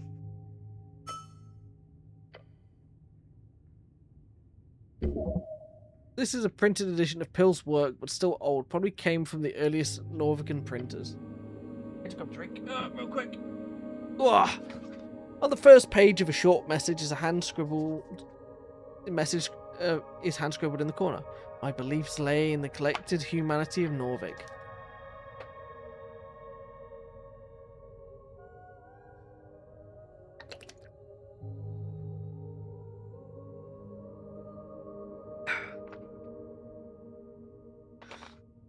We only have 9 health, and we're already at 4. I think we started off at 4. We got to full health, and then we've just been battered by both a zombie and this guy talking at us. This is a handwritten message from the second patriarch himself. You feel faint. Are you even able to hold such an artifact? Fascinating to think the pale man held such a treasure on his shelf. Immunity under earth. You've read this before, but you do get a better sense of what all it means now. It is, in some sense, a plea, a stern suggestion for every human in Norvik to lose any sense of former tribal identity, to embark a new one, a Norvican spirit. Give away the old and embrace the new. It is not a completely bad move to unite a folk and to build commonality, to lower inequality, although of course there were many direct ways the state at the time made sure that the old did not remain in the shadows. Violence and oppression at times. Many have been generous, but not holding wealth, among other things. A naive thought. Then it finally does touch upon the connection with dwarves as well, and how the Northern spirit is not contained with humans only. That's a long ass forward. Yeah, like 5 pages. Oh, man likes to ramble. Let's read lament. Went with you to foreign shores, my lord, my god. I pray you keep from harm the beast's each shard, a proof of your devotion. Thus I give myself to your folk, give my life for a home, to vanquish the beast, to build a life along the river. Every shepherd knows a song. Is this your favourite? I close the book.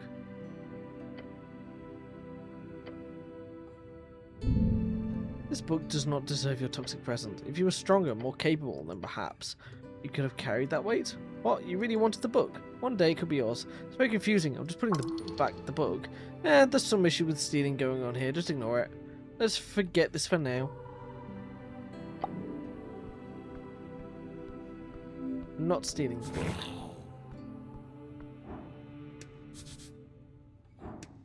Strange rocks. Gods of Joe. Hold. Let's learn about this creature. This one is quite hostile. Stay on your feet. There you go. Wiggling his little clawed feet, the kobold follows your every move with cold, unflinching yellow eyes. Master, say you behave. You don't tell me what to do. You're adorable. Kobold glares at you. A battle of will. Do not give in. Glare back. Your eyes meet each other, still ever vigilant. Keep glaring. Kobold does not move. Glare more. Yep, staring at each other. Glare. Eyes meet eyes. Glare! Glare! Your eyes looking at the kobold's yellow, staring in an angry or fierce way. Looking harder. Leaning close to the kobold's face. The intimidation factor is insane. The kobold meets your gaze and keeps meeting it. I don't think I'm getting anything more out of this. There. You don't tell me what to do. I just did, just now. Fair enough. I'm leaving you. I've lost my battle with you, little kobold. I'm leaving. Anything else back here? No? Alright, boss, I've robbed things from you. I'm out of here. Smell of salt.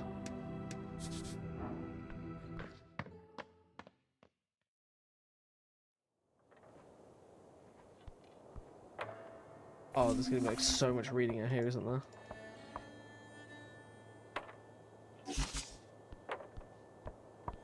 Oh, there's gonna be like so much talking out here. What's going on?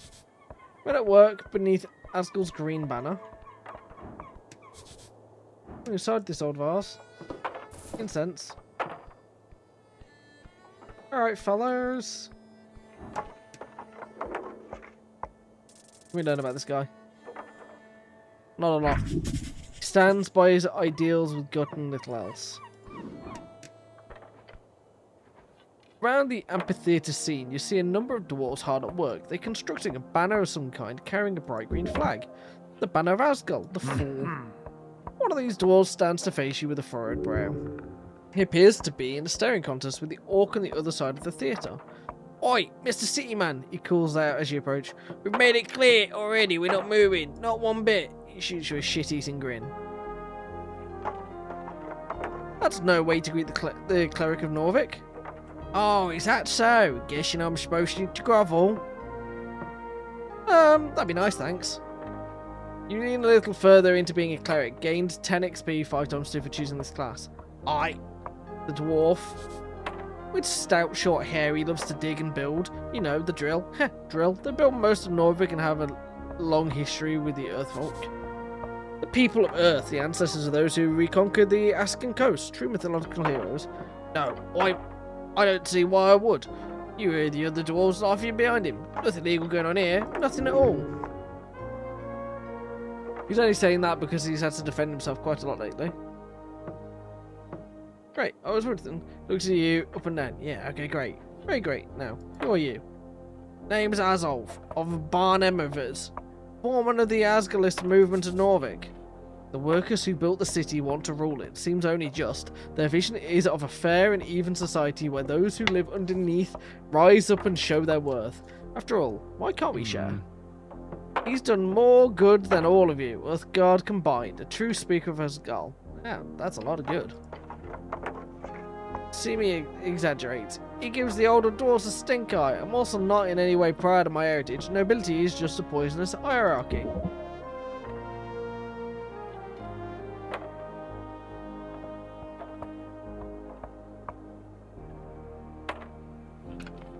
Some typical talking points. He went, just wanted to make that clear.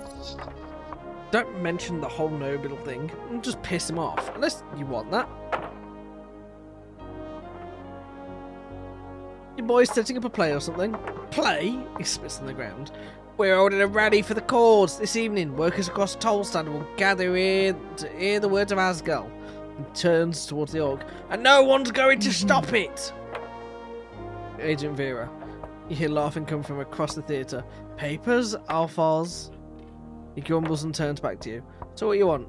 You seem a bit stressed. No, you don't say.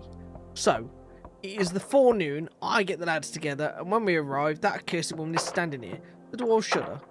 She starts complaining. He reaches for something in his pocket and takes out some documents. We show her the papers, and the papers are no good, she says. Bah! Circle Square conflict added. Real convenient, I say. No, there is nothing wrong with these papers. We are in our right to speak out against tyrants and burghers. Borger? Burghers. Borger? The craftsmen, merchants, and notably higher standing citizens in comparison to those rural roots. This is burghers? Borger? Borger? They are. Bureaucracy. Check the papers, surely the dwarves have screwed up something. So what's wrong about the documents? Of course she is. She's a liar. That one, a filthy liar. Lots of nods and grunts. Terrible liar. Can't even get the words out. He knows she's right about the documents, but doesn't want to admit it.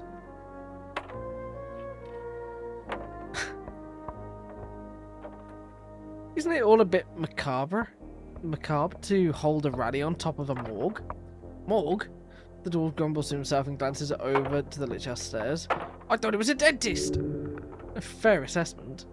No matter. The Asgal movement is not afraid of death. Wait, is that why an apple a day? Is that why he's got so many apples? Is people keep giving him apples and he just dumps them downstairs because they think he's a dentist?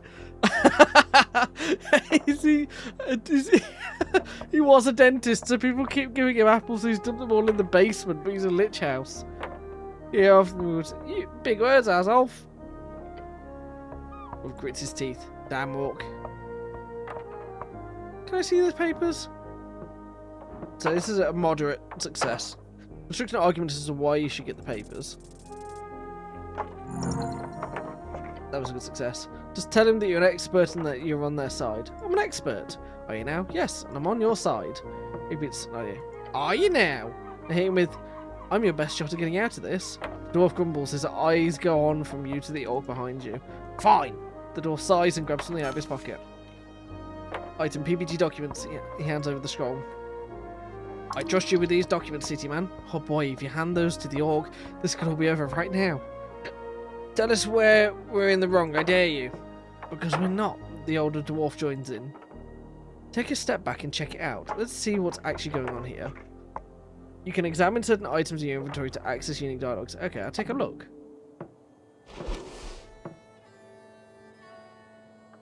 That's going to give me HP real quick. Minus... Let's see. It's quite light. Some kind of magazine paper. Unrolling it reveals a short statement about political rally the Circle Square. Magazine, a period... Yeah, we get the journal updates. A periodical publication generally containing short stories, adverts,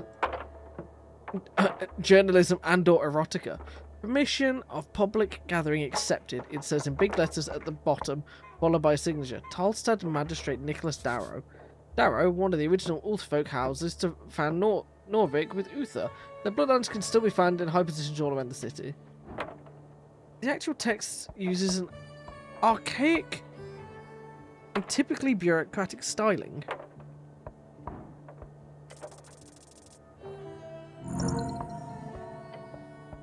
You scan the text again, checking for spelling, phrases, and terminology. It's perfect, not a single error. Except the date. It says their rally is supposed to be held on the 16th. The document is perfectly legal, but it's expired. Oh, I've seen this kind of document before. Look at the dates. Yeah, it's expired. Never seen this type of document before. Must be rare. Cool document. It is not.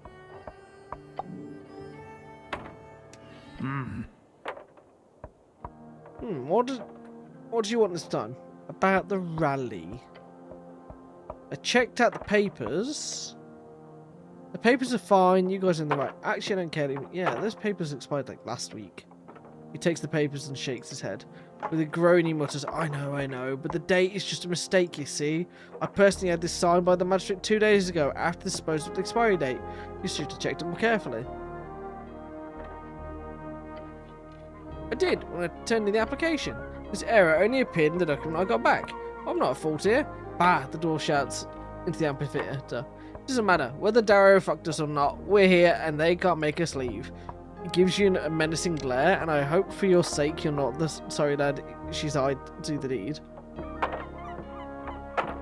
I'm just here to observe. He spits on the ground. Fanscap, a dwarven word meaning something along the lines of devilry, common curse word. Devil, lawful evil fiend. They are lawyers, soul traders, and either the most efficient type of leaders or the worst type of middle managers. Their numbers are dwindling as late, but in the Blood City Bay, they still rule supreme.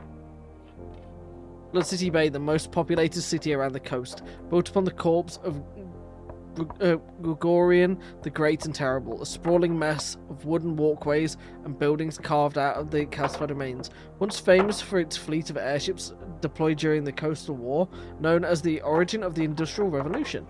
And while New Thason has overtaken it as the leader of manufacturing, it still stands as one of the most industrious city-states. The Industrial Revolution, a rapid period of technological, esoteric, and social change. Those who live off the earth, simple farmers, people of the land, the common clay of Asanki fields, their Ascani fields. Their political movement has mostly been swallowed by the Asgalists. Right, have some fun. Your issue's not my issue. What can I learn about you? Nothing. Again. The vote to Asgal gives it everything. Or the dwarf puffs at his chest as you approach. Fancy helmet, city man. He speaks in a short and quiet manner, as if he's scared of his words actually being heard. The dwarf behind him laughs. Success, don't engage, just leave. Thanks, my mom got it for me. Oh. It's a lovely elm. She has good taste. You made him feel bad for making fun of it. This is not an evil person. He looks around, stare at the dwarf harder. The dwarf glances at his boss. You have talking then, stare at him while slowly leaning your head to the side. You should, Stutters points towards the stat dwarf on the stage. Talk to him.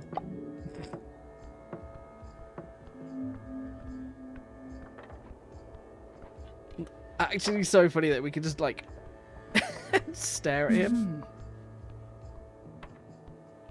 Hello, orc. What can I learn about you? A good deal, apparently. A traveller, she's not settled here. Her belief is weak. She does not use it. Her religion is power. She evil? No. Perhaps an arbitrary arm of institution, but no mere puppet.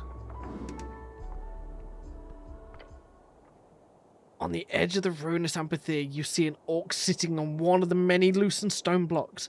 It looks like she's waiting for something, or someone.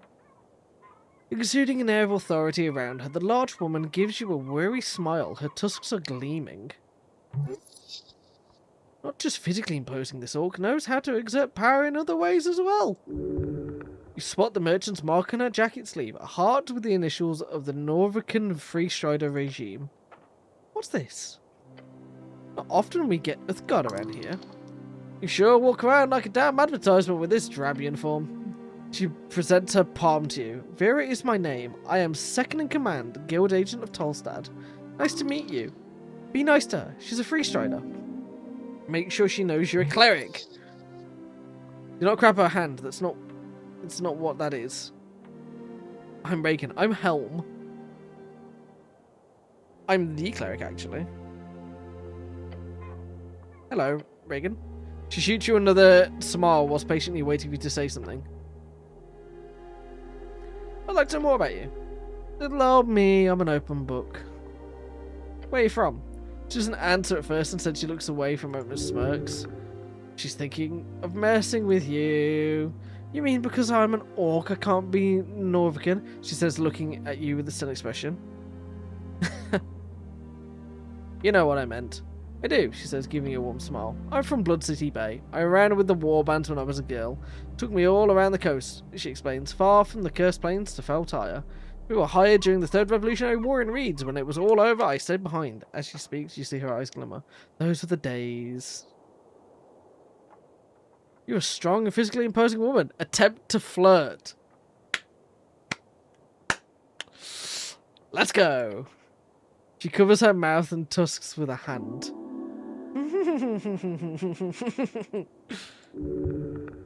She's trying not to laugh. You got one shot. She's bedazzled by your confidence. Don't fuck this up. Tell her she has nice tusks. Oh, God. You have real nice tusks. Bet you can carry me around like a straw doll. You bet your sweet ass. Few men get that privilege. She's desperately trying not to laugh. Failure. Sweat tremors. Be wary. This could end very badly. Let's save it. Oh, we clutch. Your mind races as you feel something within reach out towards the orc lady. For a moment, you see yourself through her eyes, suddenly you realise how awkward you're being. But how you can save the situation entirely? Is this the forbidden art, too powerful for any one man to wield? Is this the power of empathy? Really? It's not that difficult. Oh, use empathy. Alright, the orc. She's like a straightforward attitude. So to ask her in a confident tone, something like, well, I suppose over. How about you and I have a nice dinner someplace fancy? I know this great place down by the river. When I'm done saving the world, let's go eat there. Pose stoically. You, me, dinner.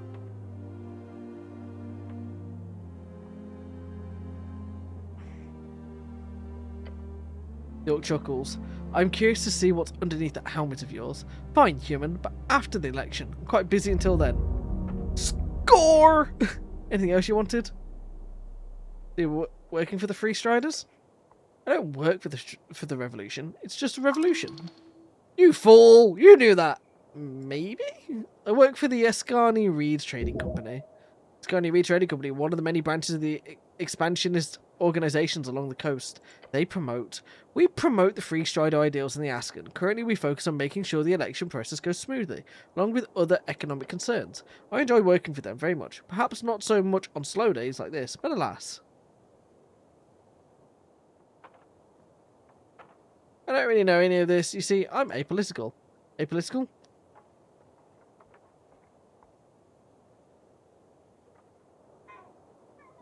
Mm-hmm. You become even more apolitical, gaining 15 XP for choosing this option 3 times. I'll be honest, this is one of the reasons I took this job. Speaking with individuals such as yourself, hearing what they have to say. So, thank you for that. She's being genuine. Kind of quiet.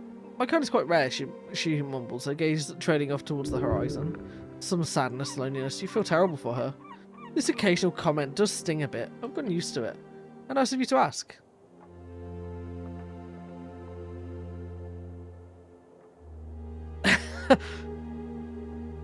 All 3 options suck. All 3 of these. I'm not asking for you. I'm collecting information. Yes, I'm a wonderful person, and I know what it's like to be discriminated against. You do? If you don't be damned. If you don't ask me how. Members of the Holy River Order are a minority in this city. Technically true. It's the best kind of true. She laughs and sighs. Uthgerd, you truly are an enigma. I'm asking questions about you. Why sitting me talking about myself all the time? What about you? I'm a literal walking corpse. Necromancy isn't unheard of, but who am I to judge? Be undead if you want to. I'm here on important business. Business, you say? She leans in and squints at you. Fascinating. Perhaps I could be of service with good for your business? Tell me what you know about the tea shop.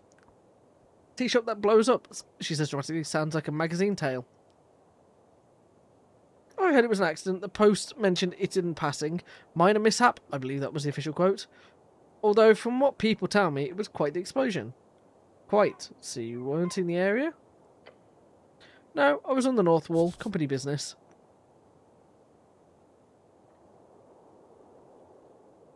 One of the 5 districts of Norvik, known as the Industrial District, for its many factories built along the river. This is where you live. Anyone who calls it the North Wall is probably not a local. Everyone who is called just calls it North Wall. Just North Wall. The sign of an outsider. She calls in the North Wall instead of just North Wall. Relax, she'll learn in time. You sure like her, don't you? What's not to like? He looks inland. I didn't see the smoke. It was a clear day. What do you think caused it, Uthgard?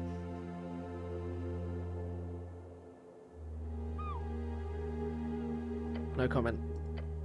Hold on, are you here to investigate the tea shop? Don't answer that. She has no control over you. She might be a free strider, but your business is your own. Get away from her. Really now? Maybe. Is it maybe a yes? Maybe. You look lovely today. Thanks. Are you here investigating the tea shop? Nice weather we're having. Are you here for the tea shop? Sneak away. I am here to do business. With the tea shop. The one that blew up. The master of speechcraft. You can do nothing.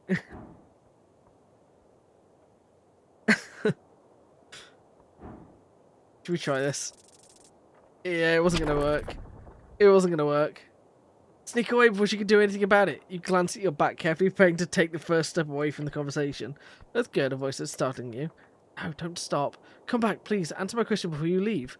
Damn it, her voice reasoning is so strong. It all gives you the kind of look you would give a child after they started eating gravel. Let me ask again, she says, her tone now slightly more tense. Are you investigating the tea shop? Yes, damn it. Interesting. I'll be honest, I assumed the city would just ignore it. But hey, they sent you.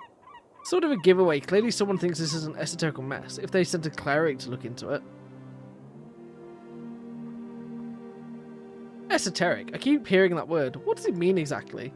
It means her eyes wander for a while, her brow furrows. It's a term that describes whenever anything queer happens, whether the cause would be regular spellcasting or something more esoteric. I'm sure you've noticed something you couldn't explain rationally. That would be then that would be esoteric. I assumed you of all people would know what it is, considering she mimics casting a spell with her hands and points to you. Horrifying shapeshifting monster.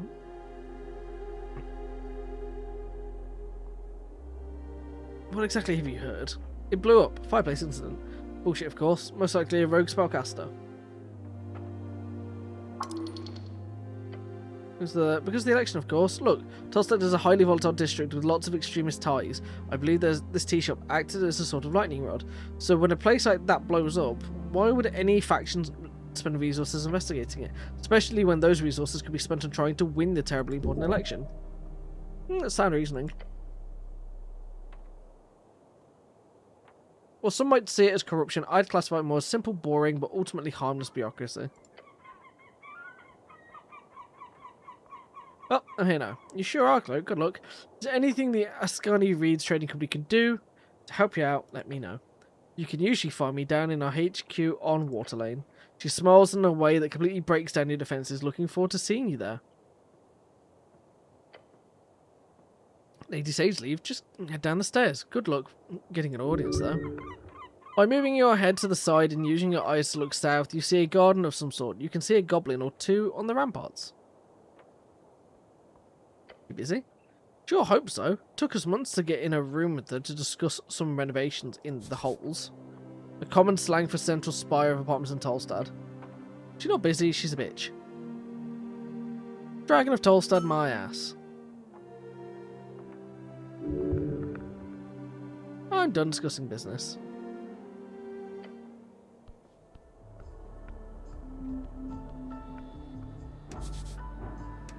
Goblin Warlock.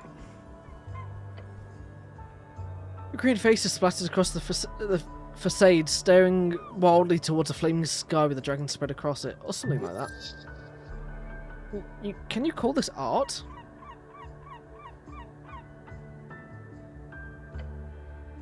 You take a step forward, the painted stone surface is smooth. Success! This is no cheap dwarven rock. This is gate-era architecture disguised among the rest. Learning a bunch of new words. Tell me your secrets, wall. Damn. Your focus falters. There is nothing to answer for you, but something is there beyond the silent hard stone.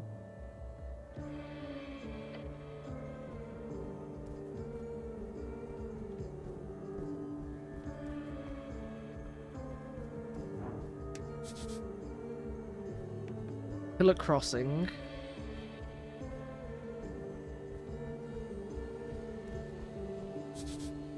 Nature seeps through the cracks.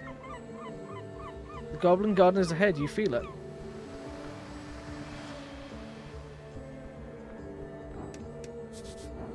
Shard.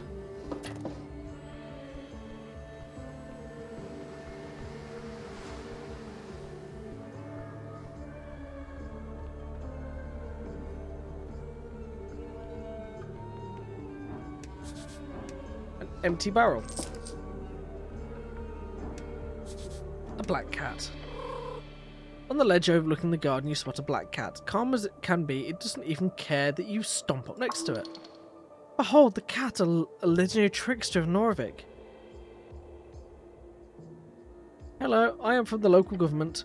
The cat lifts its head up, its dark eyes squint at you for a second, sniffs in the air, and then ignores you once again. It knows more than it lets on. If you wish to hold a proper conversation with this magnificent creature, you need to find the first level spell to speak with animals. Constitution, pet the cat. I pet the cat. You reach towards the cat's head. It meets your palm and nuzzles against you. It appears to enjoy the pet. I pet the cat again. What do you know about the tea shop? The cat does not turn to look at you. What do you know? What are you voting in the election? The cat stares at some seagulls flying high above. Cutthroat, sharp eyes on the prize. Free strider, no doubt. A bestial force ready to spread Asgalism, surely. Enjoy your day, citizen. It's just talking to the cat to ask it. Rough letter spell out Our Lady's apartments. It's a sneaky staircase. Nice find.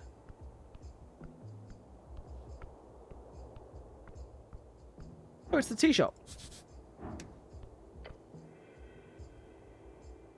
Amidst scorched marks and cracked masonry, you approach a doorway. There are several planks blocking the passage. The tea shop. Take a peek inside. Powerful force left these marks. Fastened with several nails, you also see a paper. Coin Lords, meet update. At the top it says, with bold letters, city notice, no trespassing. Coin Lords, the magistrate handling minting trade, financing, and public works. Does this include me? Perhaps, perhaps not. Try touching it. Touch the blanks. As you do, subtle ripples of blue energy appear around your gloved hand. It is sealed. As you move away your hand, the faint aura shimmers and dark turns to some blue and then fades away. This feels like trouble. Just standing near the door makes it clear that there's a locking spell on it. Standard procedure for crime scenes. Rude to lock people out, crime scenes should be public viewing. Remember that you are here on behalf of the goblins. You still have not spoken with the chieftain.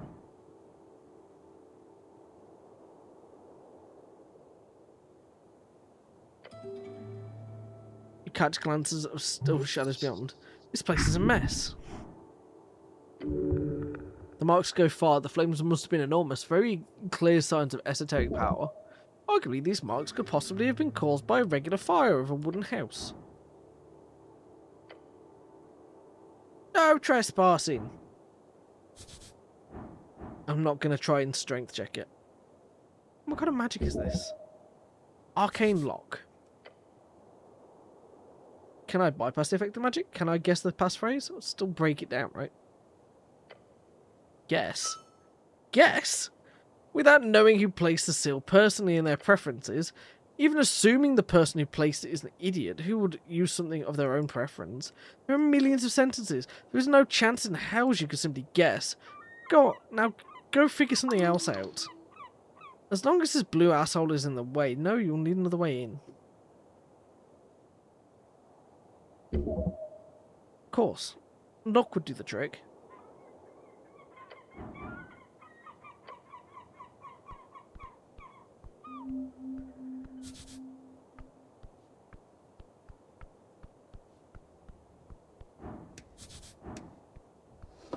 Oh, 8 more crowns, let's go. A door. Sleeping for service, come back after midnight-ish. Bicycles? Bike line. A bike line. One handful of bicycles are stationed at the local rack. Tool for the common man to reach distances efficiently and safely. An invaluable tool for an okay, big word. Bicycle famously used by free striders during the early revolution to escape the magocratic forces, now a symbol of many free cities in Reed.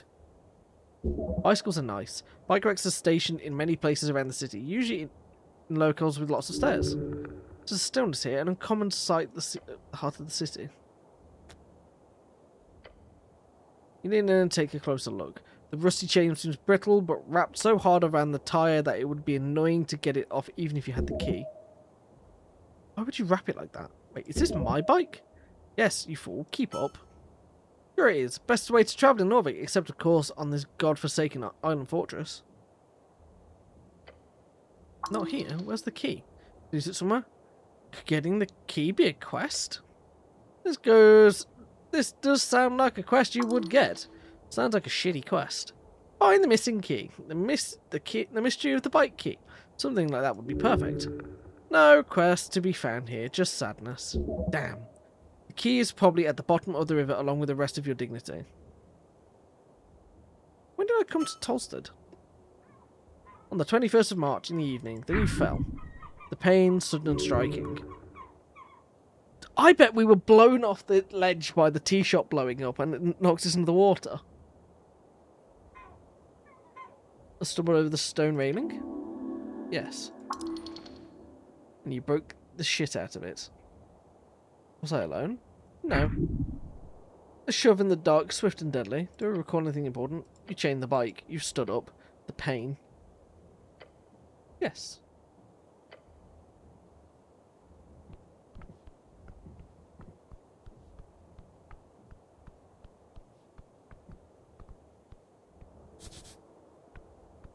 Bikes are cool. You should ride your bike more.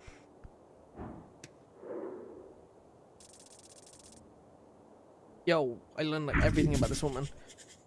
A dwarf exile, level 1 service worker, lawful neutral. A girl born from an Asgalist wave in an Asgal household. From a fallen Asgal state, she's an Asgalist. Dangerously shy, she needs good friends and better mentors. This is not you, by the way. She has a bright future ahead of her, no matter the path she ends up pushing along, unless her agency is nowhere to be found. Not that she's looking for it.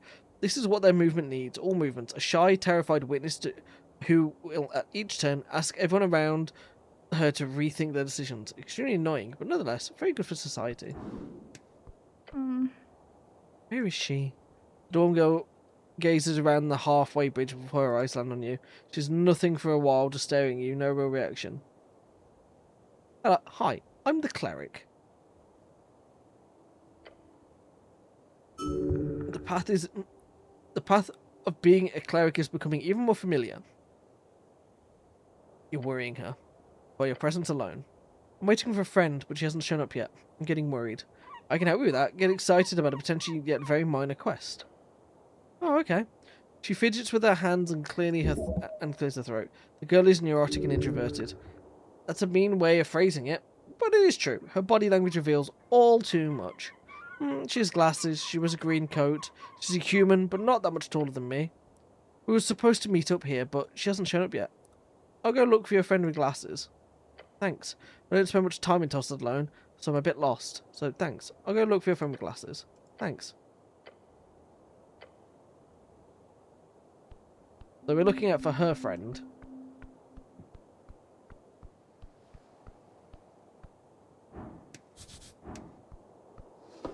I'm loving all these empty barrels having stuff in them. Readable posters. They're old. Getting it. Series of old faded posters. Getting out information to people. How do you do it? One possible way: papers nailed on random walls. You'll be surprised how effective it can be. Some of them are torn or unintelligible. A few catch your attention. This seems illegal. Advertisement requires strict approval from the government. Tear them down, rip them up.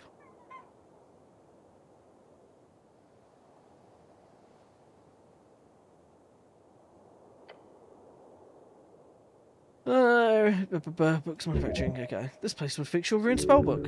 It's a prayer book, and yes, this place could help with that. You could barely read the faded lettering on this ink printed flyer. By the looks of this tavern, opened at least 2 years ago, mate. Look at the poster. Those who share the plight of the common folk.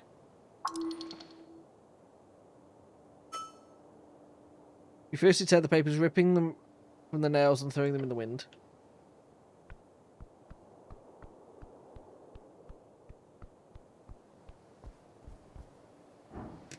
Neat. Bedded in the earth, you find a weather-bitten stone in the shape of a spiral. Its edges are worn down, smooth, and almost behind you lies the head of what was once a snail statue. Whatever god of symbolism this once denoted, time has ground it down. It is a monument to nothing now. There is something here, but can you understand what it is? It is cold. Your hands run across the stone, finding it more coarse than thought. The ridges in the spiral are even more smoother. You find they are not at all coarse. Following it, you feel the markings of a sculptor's pick, but they are smoothed out, as if produced not by mortal hands, but by magical precision. You realise this was most certainly an esoterically constructed art piece. What's more, you feel the outlines of script symbols? Runes? Your fingers trace them faintly along the spiral shadow of the snail. The symbols do not mean anything to you. If you had to comprehend languages, you could understand the scriptures by touching it. Well, there's layers. The oldest were snail folk. Tell me your secrets. No response. Tell me your secrets, damn it. Punch the monument.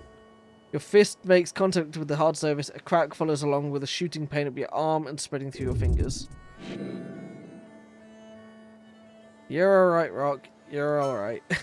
The rock stares at you menacingly, but a piece of it fell off from your axe. Pick up the shard. You put it in your pouch. Wait, you damaged it with your fist? This stone is very brittle.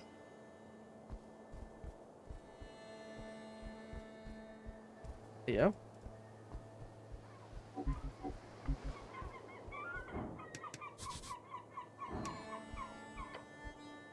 Look down the pipe.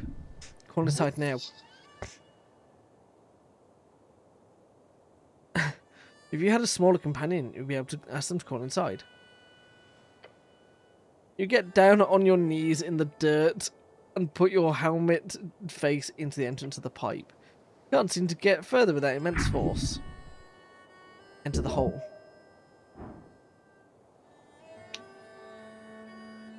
Let's see. Oh, damn. Suddenly the pipe gives you hit a flowing rush of ice-cold water as it funnels you forward, then down, then... Everything is cold and strangely familiar. Your drenched uniform clings to your flesh and the red rock of Tolstad. You're alive? You resurrect, you're at the very least approximation. Right, below the entrance to the Goblin Garden. You're lucky. If you'd gotten swept out to sea, you'd be, well, dead for one. I need to get out of here.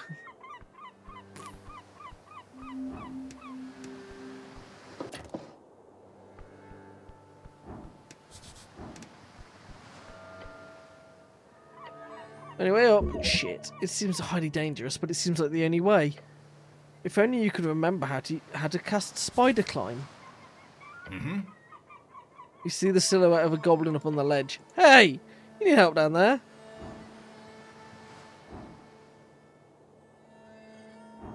Oh yeah, I need your help, goblin. Yeah, just a little higher and I'll try to pull you up. Oh. You attempt to get a grip, but your hands simply slip off the wet rock. This is not working.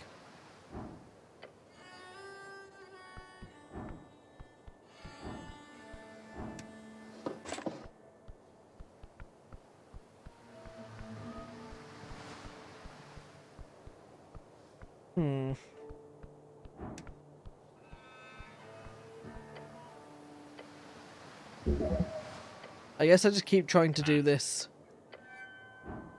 until it succeeds. There we go. Seeing yourself and your manly soul, you grip the wet rock. Place your feet higher up. And one at a time, you slowly pull yourself upwards, focused, strengthened, with absolute confidence. Come on, reach. Just a bit more. That final push, you make it. Okay, I'm going to go back to my post and pretend you didn't almost die, mister. The goblin walks away without acknowledging you further. That was close. Slippery rocks, huh? For once, those burning muscles actually helped.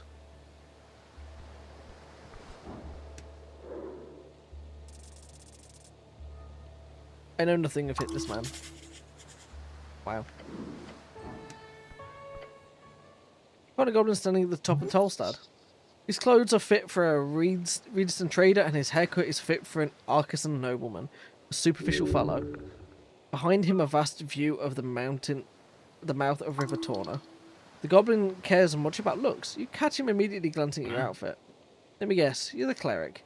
Glances down towards the river, with a worried expression.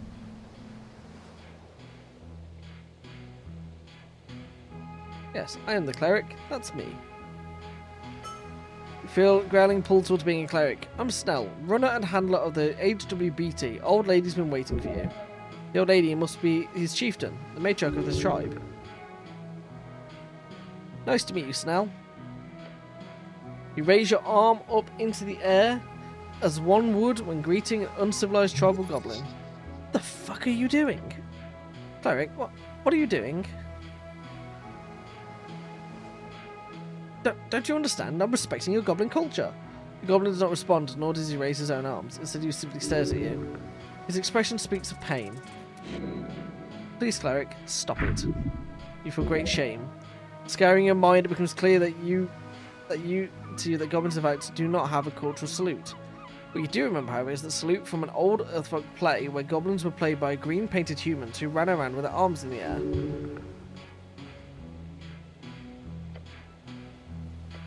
The goblin looks around, clearly struggling to find the right words. Right, okay, head down to the garden throne, but he waves his claw towards you. You sure you want to meet the old lady looking like this? Really got all messed up from playing around down those cliffs? You've been floating around in the banks of the river. Your uniform shows it. He's making a powerful jab. Don't worry about it.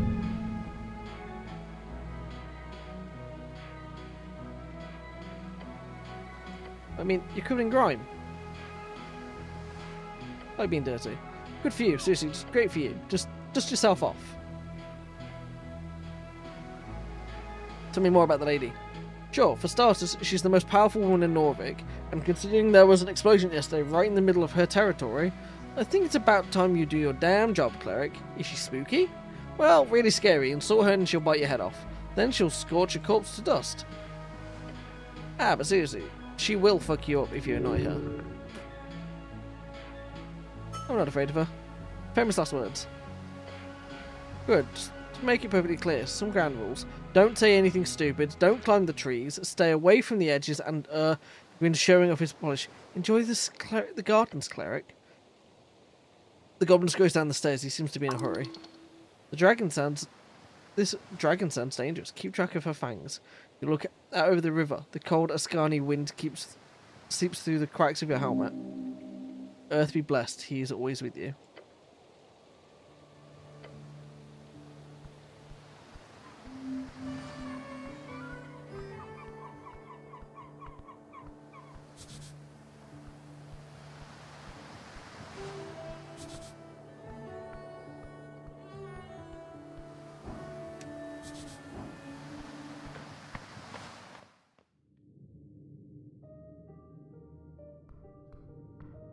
Goblin Gardens.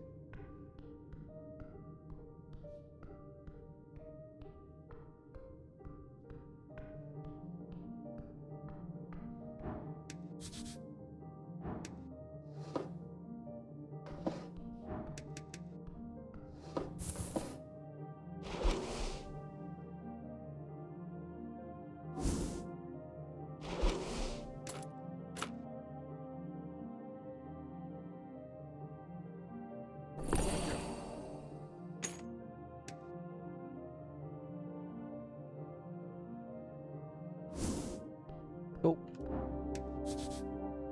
In the garden, be back after lunch. Nessun.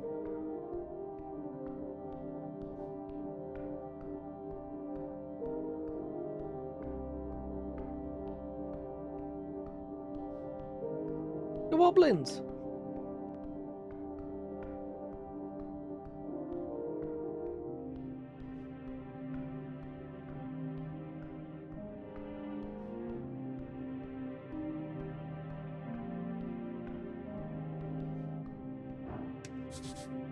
Tunnel to the river. I can't go there.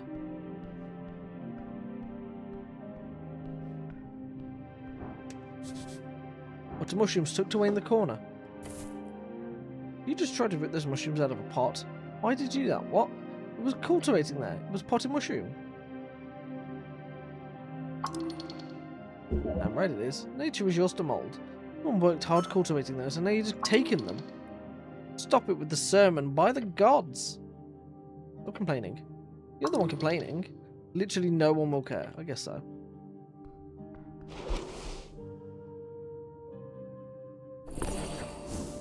Try and regain some hit points so we can take more verbiage damage.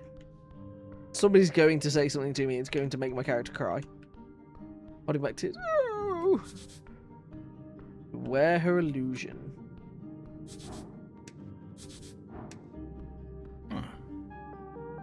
You approach him below the spawning tree. The wildest goblin stands beside his proud master. Go ahead, cleric. With a proud smirk, he motions towards the wooden throne. You should stand before the throne, address her the court. I'm going to inspect her and see what I can learn. Turns out I can learn just about the basics. Something's very wrong.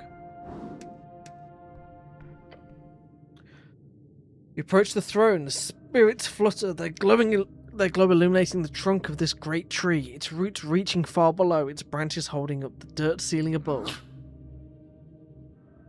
I love goblins. I love goblins so much. I love goblins. I'm not afraid to say that I am a big goblin fan. So this makes me very happy. On the throne sits a tiny goblin, her smirk as bright as it is threatening. So this is the dragon? Yes, I can see it. Her glare is horrific. Cleric of Norvik of Uth and River, her shrill voice echoes out through the chamber. She's talking to you. You're the cleric. I was assured by your masters, the top brass of the palace itself. Her words are tainted in disdain. Her voice causes you to shiver. They told me a cleric of the highest standing would arrive within the hour. So tell me, human, you should run. No, wait, you can't, but you should. Dominion, she has control here. Why am I sitting here waiting? Not that late, only be like a day. An immense present, you have no power here.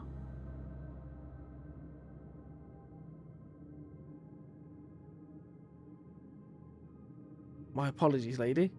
Brown turns into a weary expression. Whatever. She does not feel like mauling you now. Dancing on a fine line. Hers is a frightful presence. You can't take this much longer. You need to get out of here. Constitution, do not become frightened. Whew. You brace your entire being as you meet her glare. With trembling innards, you resist. She lifts her chin. You stand. Good. The dragon leans on her armchair, letting out an exhausting groan. It is vexing to watch my streets descend so far. Are you even aware, cleric? A local business caught up in an inferno in the middle of the day, right on Pillar Road? My road? The way she says that causes you to tremble. And yet, Magistrate Darrow, she spits out the name like it's a cursed word, he alone believes the Halfway Bridge tribe doesn't have any jurisdiction over this particular location.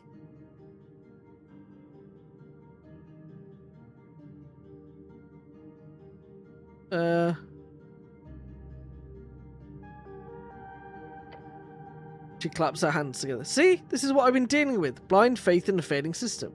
It's a frustrated groan. Failure. It feels like the roar of a lion.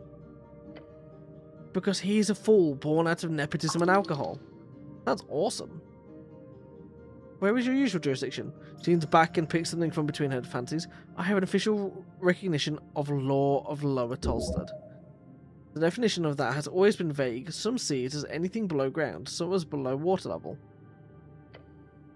She goes to you. It is, or was, rented out of a corner of the central fort, just above the holes next to the pillar. She snaps her fingers towards the goblin to her right.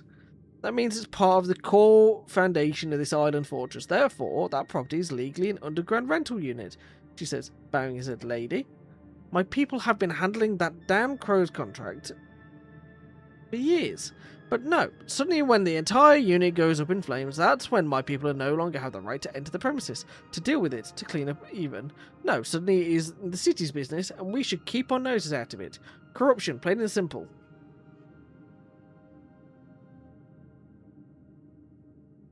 It's one hell of an accusation. Shut up there. Oh, you haven't heard the half of it. And don't get me started on the actual effect this has on my people. Snell, she says, and beckons towards the comely goblin. He approaches the roots and takes a bow. Lady Sageleaf? Then he turns to you. The magistrate says it was an accident involving a fireplace failure. They've yet to send anyone in to actually investigate it. You'll check it out for yourselves. Of course. The lady glances at him, to which he responds by making a nervous face. He's embarrassed. The explosion occurred on the 21st of March, just past noon. 3 minor injuries were reported in the area. Luckily, foot traffic was low at the time of the incident, so despite the massive kaboom, no dead folks. Thank the gods. The gods, she says, her voice almost purring. I wonder. Who are the injured? We only managed to get one name in the chaos, a certain Frank, son of Frank, who was said to have walked away with lesser burns. That's the sort of prefix used by Earthfolk. A human, most likely. Ah, that isn't a real name. He was apparently dressed in a fancy yellow outfit, whatever that means. Beyond that, we have some conflicting accounts. One person said, quote, he looked like one of them dungeoneers you hear, a real adventurer man, end quote. Another said he was looking to get out of trouble, heading right down the stairs to Water Lane. Either went down into the dungeon or over the Watergate. Got it. And remember, if he's wearing yellow, he's got style.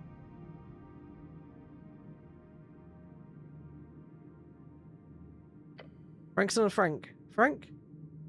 Really? Yeah. Cool name. A dungeoneer? If you believe that comes from one of the militia members, could be smart to check the city below just in case, despite the dangers. Yeah, seems like he was heading in that direction, though down could mean a number of things, Water Lane included.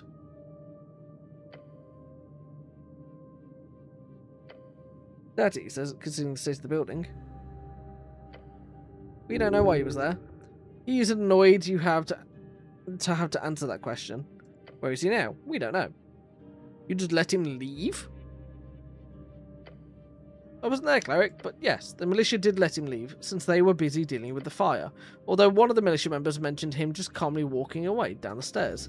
Maybe down the crossing, or somewhere else, we don't know. Anything else to know? Snow gives a nervous look to his mentor before answering you. We have theories, but we need proof. The lady raises a claw. The unveiling has begun, cleric. Secrets in the ashes. Corruption, madness. She claws at her wooden throne. Politics. Bureaucracy wears her down. This is clearly the work of a rogue spellcaster, someone who cannot go unpunished. Spell would indeed be the only logical answer for this.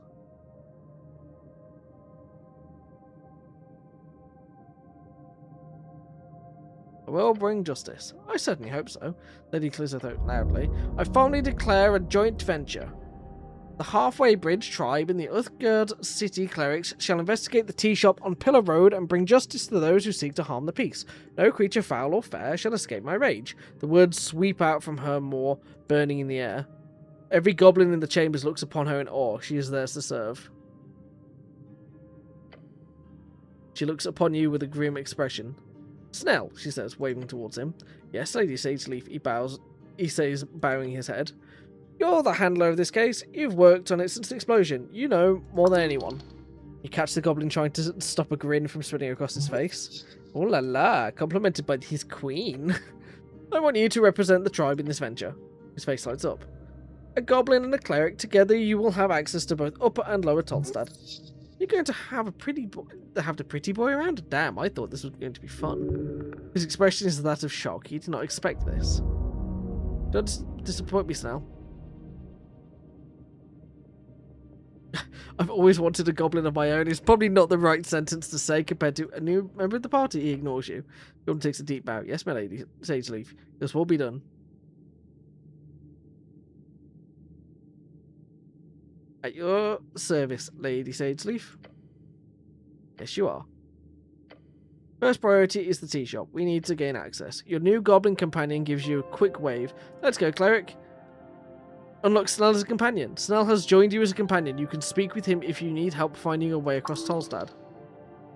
For as much as she told you, there's a danger you're missing here. I visited the tea shop entrance, but it was shut. Yeah, by Esoteric decree. So you gotta ask your coin lord for the passphrase, unfortunately. And we should also look for that witness. Yeah, our Frank, dressed in yellow. He winces. Either over the water lane or down the city below. Yeah, the port of the dungeon. I'd suggest the port, since it's slightly less life-threatening, generally speaking. Let's go, Snell. So we've gained a companion.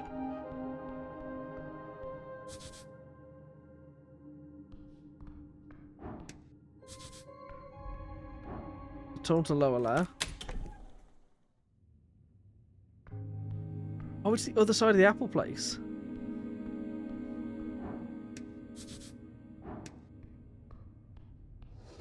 Oh, is that my broken sword?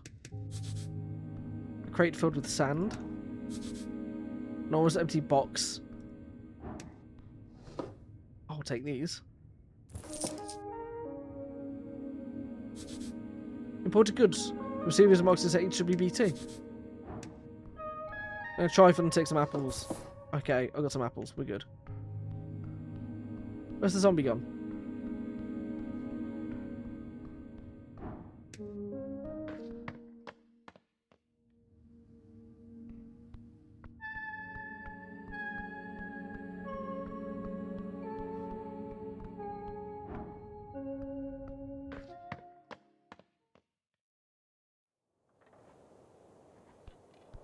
Can we go north? Yeah. Oh, we can.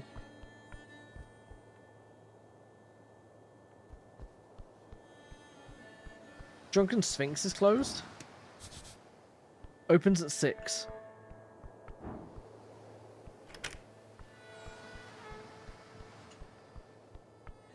Okay, so let's go up here. Can I take the apple?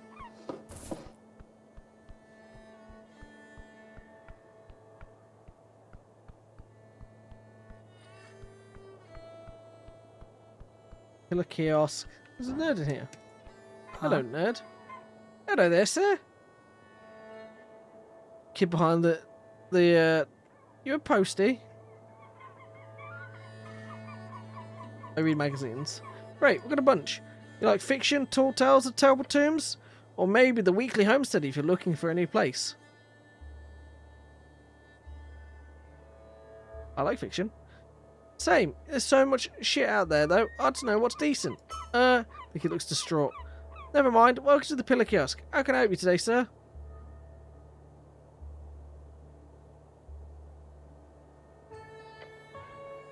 City questions, cleric questions. Mostly about the tea shop. Okay. Looks down the road. Not much traffic lately, for sure. Purchase Hex Weekly. To Tame a Dame. Norvik News. Post The Shivers and Shrieks. Modern Manor Guide. 30 crowns.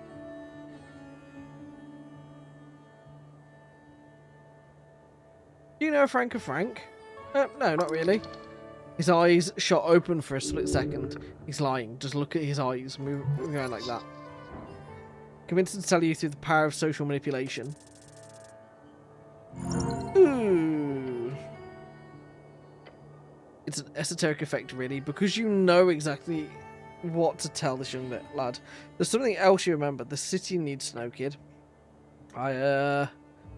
Maybe. Oh, there was one thing. Let's check this out, asshole. I saw some dude with a big yellow backpack. That was earlier in the morning, but he stood out like a sore thumb. Plus, he bought a free Strider magazine. Free Strider magazine? Yeah, one of those open up the port sign, punchable crap.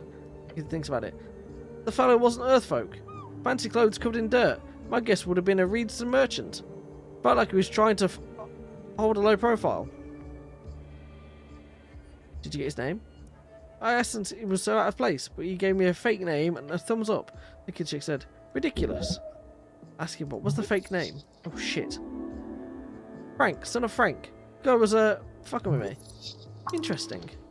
Street kiosk kid swearing like $1. Did you see where he went?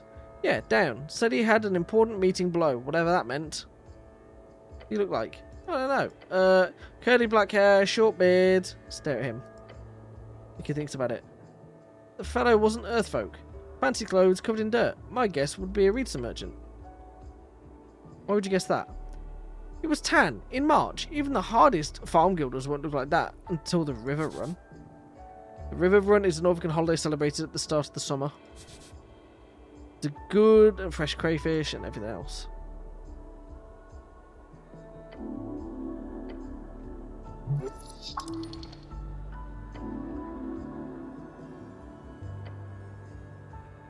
It's pretty obvious, yes. I was there, you know. Saw it with my own eyes. Look over the shoulder towards the tea shop across the street. I heard it too. Definitely heard it. Walk me through it. Okay. I sat at the kiosk at dawn. By noon, the morning rush had calmed down. I remember the bike rack was full. Water Lane workers mostly commute on the new bridge and Fontaine, but the halfway bridge does see a fair share of bikers every day and night. But by noon, it was pretty dead, which is great. Less work for me. Also, no dead in the streets. That too, sure. I hid in the back though. It was a, you know, attack.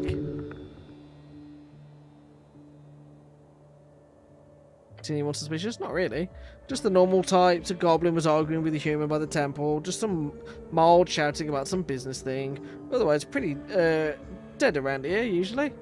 Anything else you noticed? How about the bird? The goblin chimes in. Yeah, sure. I did see Mr. Drummer. He's the owner of the tea shop. Former tea shop. Usually the tea shop opens in the afternoon on work days, so it's not weird to see him walking about all day. Chatty fellow. Buys a lot of newspapers. Where was he going? Don't know. Saw him leaving the tea shop right before noon. Right before noon? Yeah, right before the massive explosion occurred. The kid clicks his tongue. When you put it like that. Look, I don't know where Mr. Drummer is or where he went. Just saw him rushing down the stairs, guessing he headed for Water Lane like everyone else. And now sent to leave the tea shop? No, just Mr. Drummer. He says in confidence in his voice. It was a boring day, so pretty much just people watching all morning. Did you see him enter? He stops and thinks, actually no, I never saw him enter that morning, so I guess he must have slept there or entered before. And no one else entered all morning? Not a soul. Usually not too many people there in the morning. Or forenoon, really. Forenoon. It's a good word. I like that. People should say that more often. I feel very Northern. Yeah. Upper papers. Keep reading Asgill's content, kids. Don't listen to your brother. He's probably a fascist. Don't read that slop. If it teaches you fancy words like that, then it's probably doing good to avoid it. Don't sound like a snob. I see. Anyway, about the tea shop owner. Yeah. Drummer act strange when he left? Just in a hurry, maybe. Saw him shuffle towards the stairs to the circle square. Probably headed down towards Water Lane. By Water Lane. It's either the only place to go, either that or the Goblin Garden or the city below. Don't think Mr. Drummer is a city below type of bird. He went downstairs to Pillar Crossing. That's all I saw. He's trying his best to remember. I've been going over it in my head. Pretty shocking stuff. Okay. Customer sees all sorts of folks. Okay.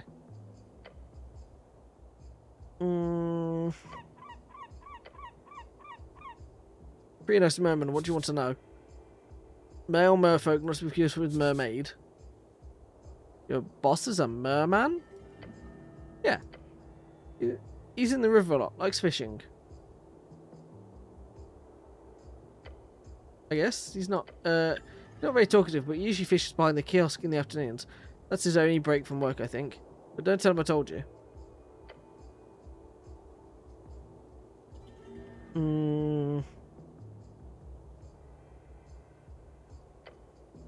Yes? Can I ask you a favour? Anything, young man. You are the future of the city. I've heard there's trouble down on the Water Lane tonight. Please go and make sure that nothing happens. I'll do it if I can. Please. Give him a quick nod and leave. Huh.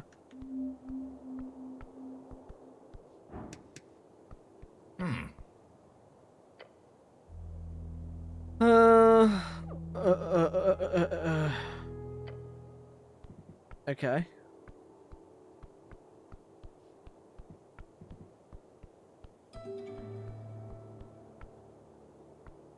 Oh, level advancement. Ability score +1, hit points +5, hit dice +1, first level spell slot and a second level spell slot. I can pick an ability score +1.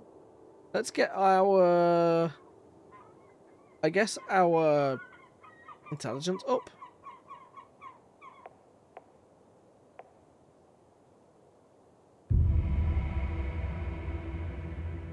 There we go. Right, I'm going to save here. And because I've done so much reading and now my head's tired and it is also 10 PM, I'm done for the evening. I'm going to find somebody to raid into. I like games. I'm having a lot of fun with this, but it is a lot of reading, and it makes me very tired to do a lot of reading. So, you know, it's best I take breaks where breaks feel fitting. I have really reached my limit for how much I want to stream today, but I'll definitely be back tomorrow. Also, my voice is getting very sore.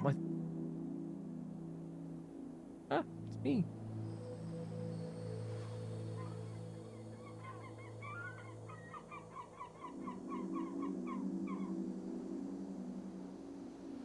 Anyway, chat room. I'll hopefully be back tomorrow with either more Esoteric Ebb or an After Dark playing Cyberpunk. I think it'll probably be Esoteric Ebb, being that I've started it and I'm ready to just like gun it. Easy.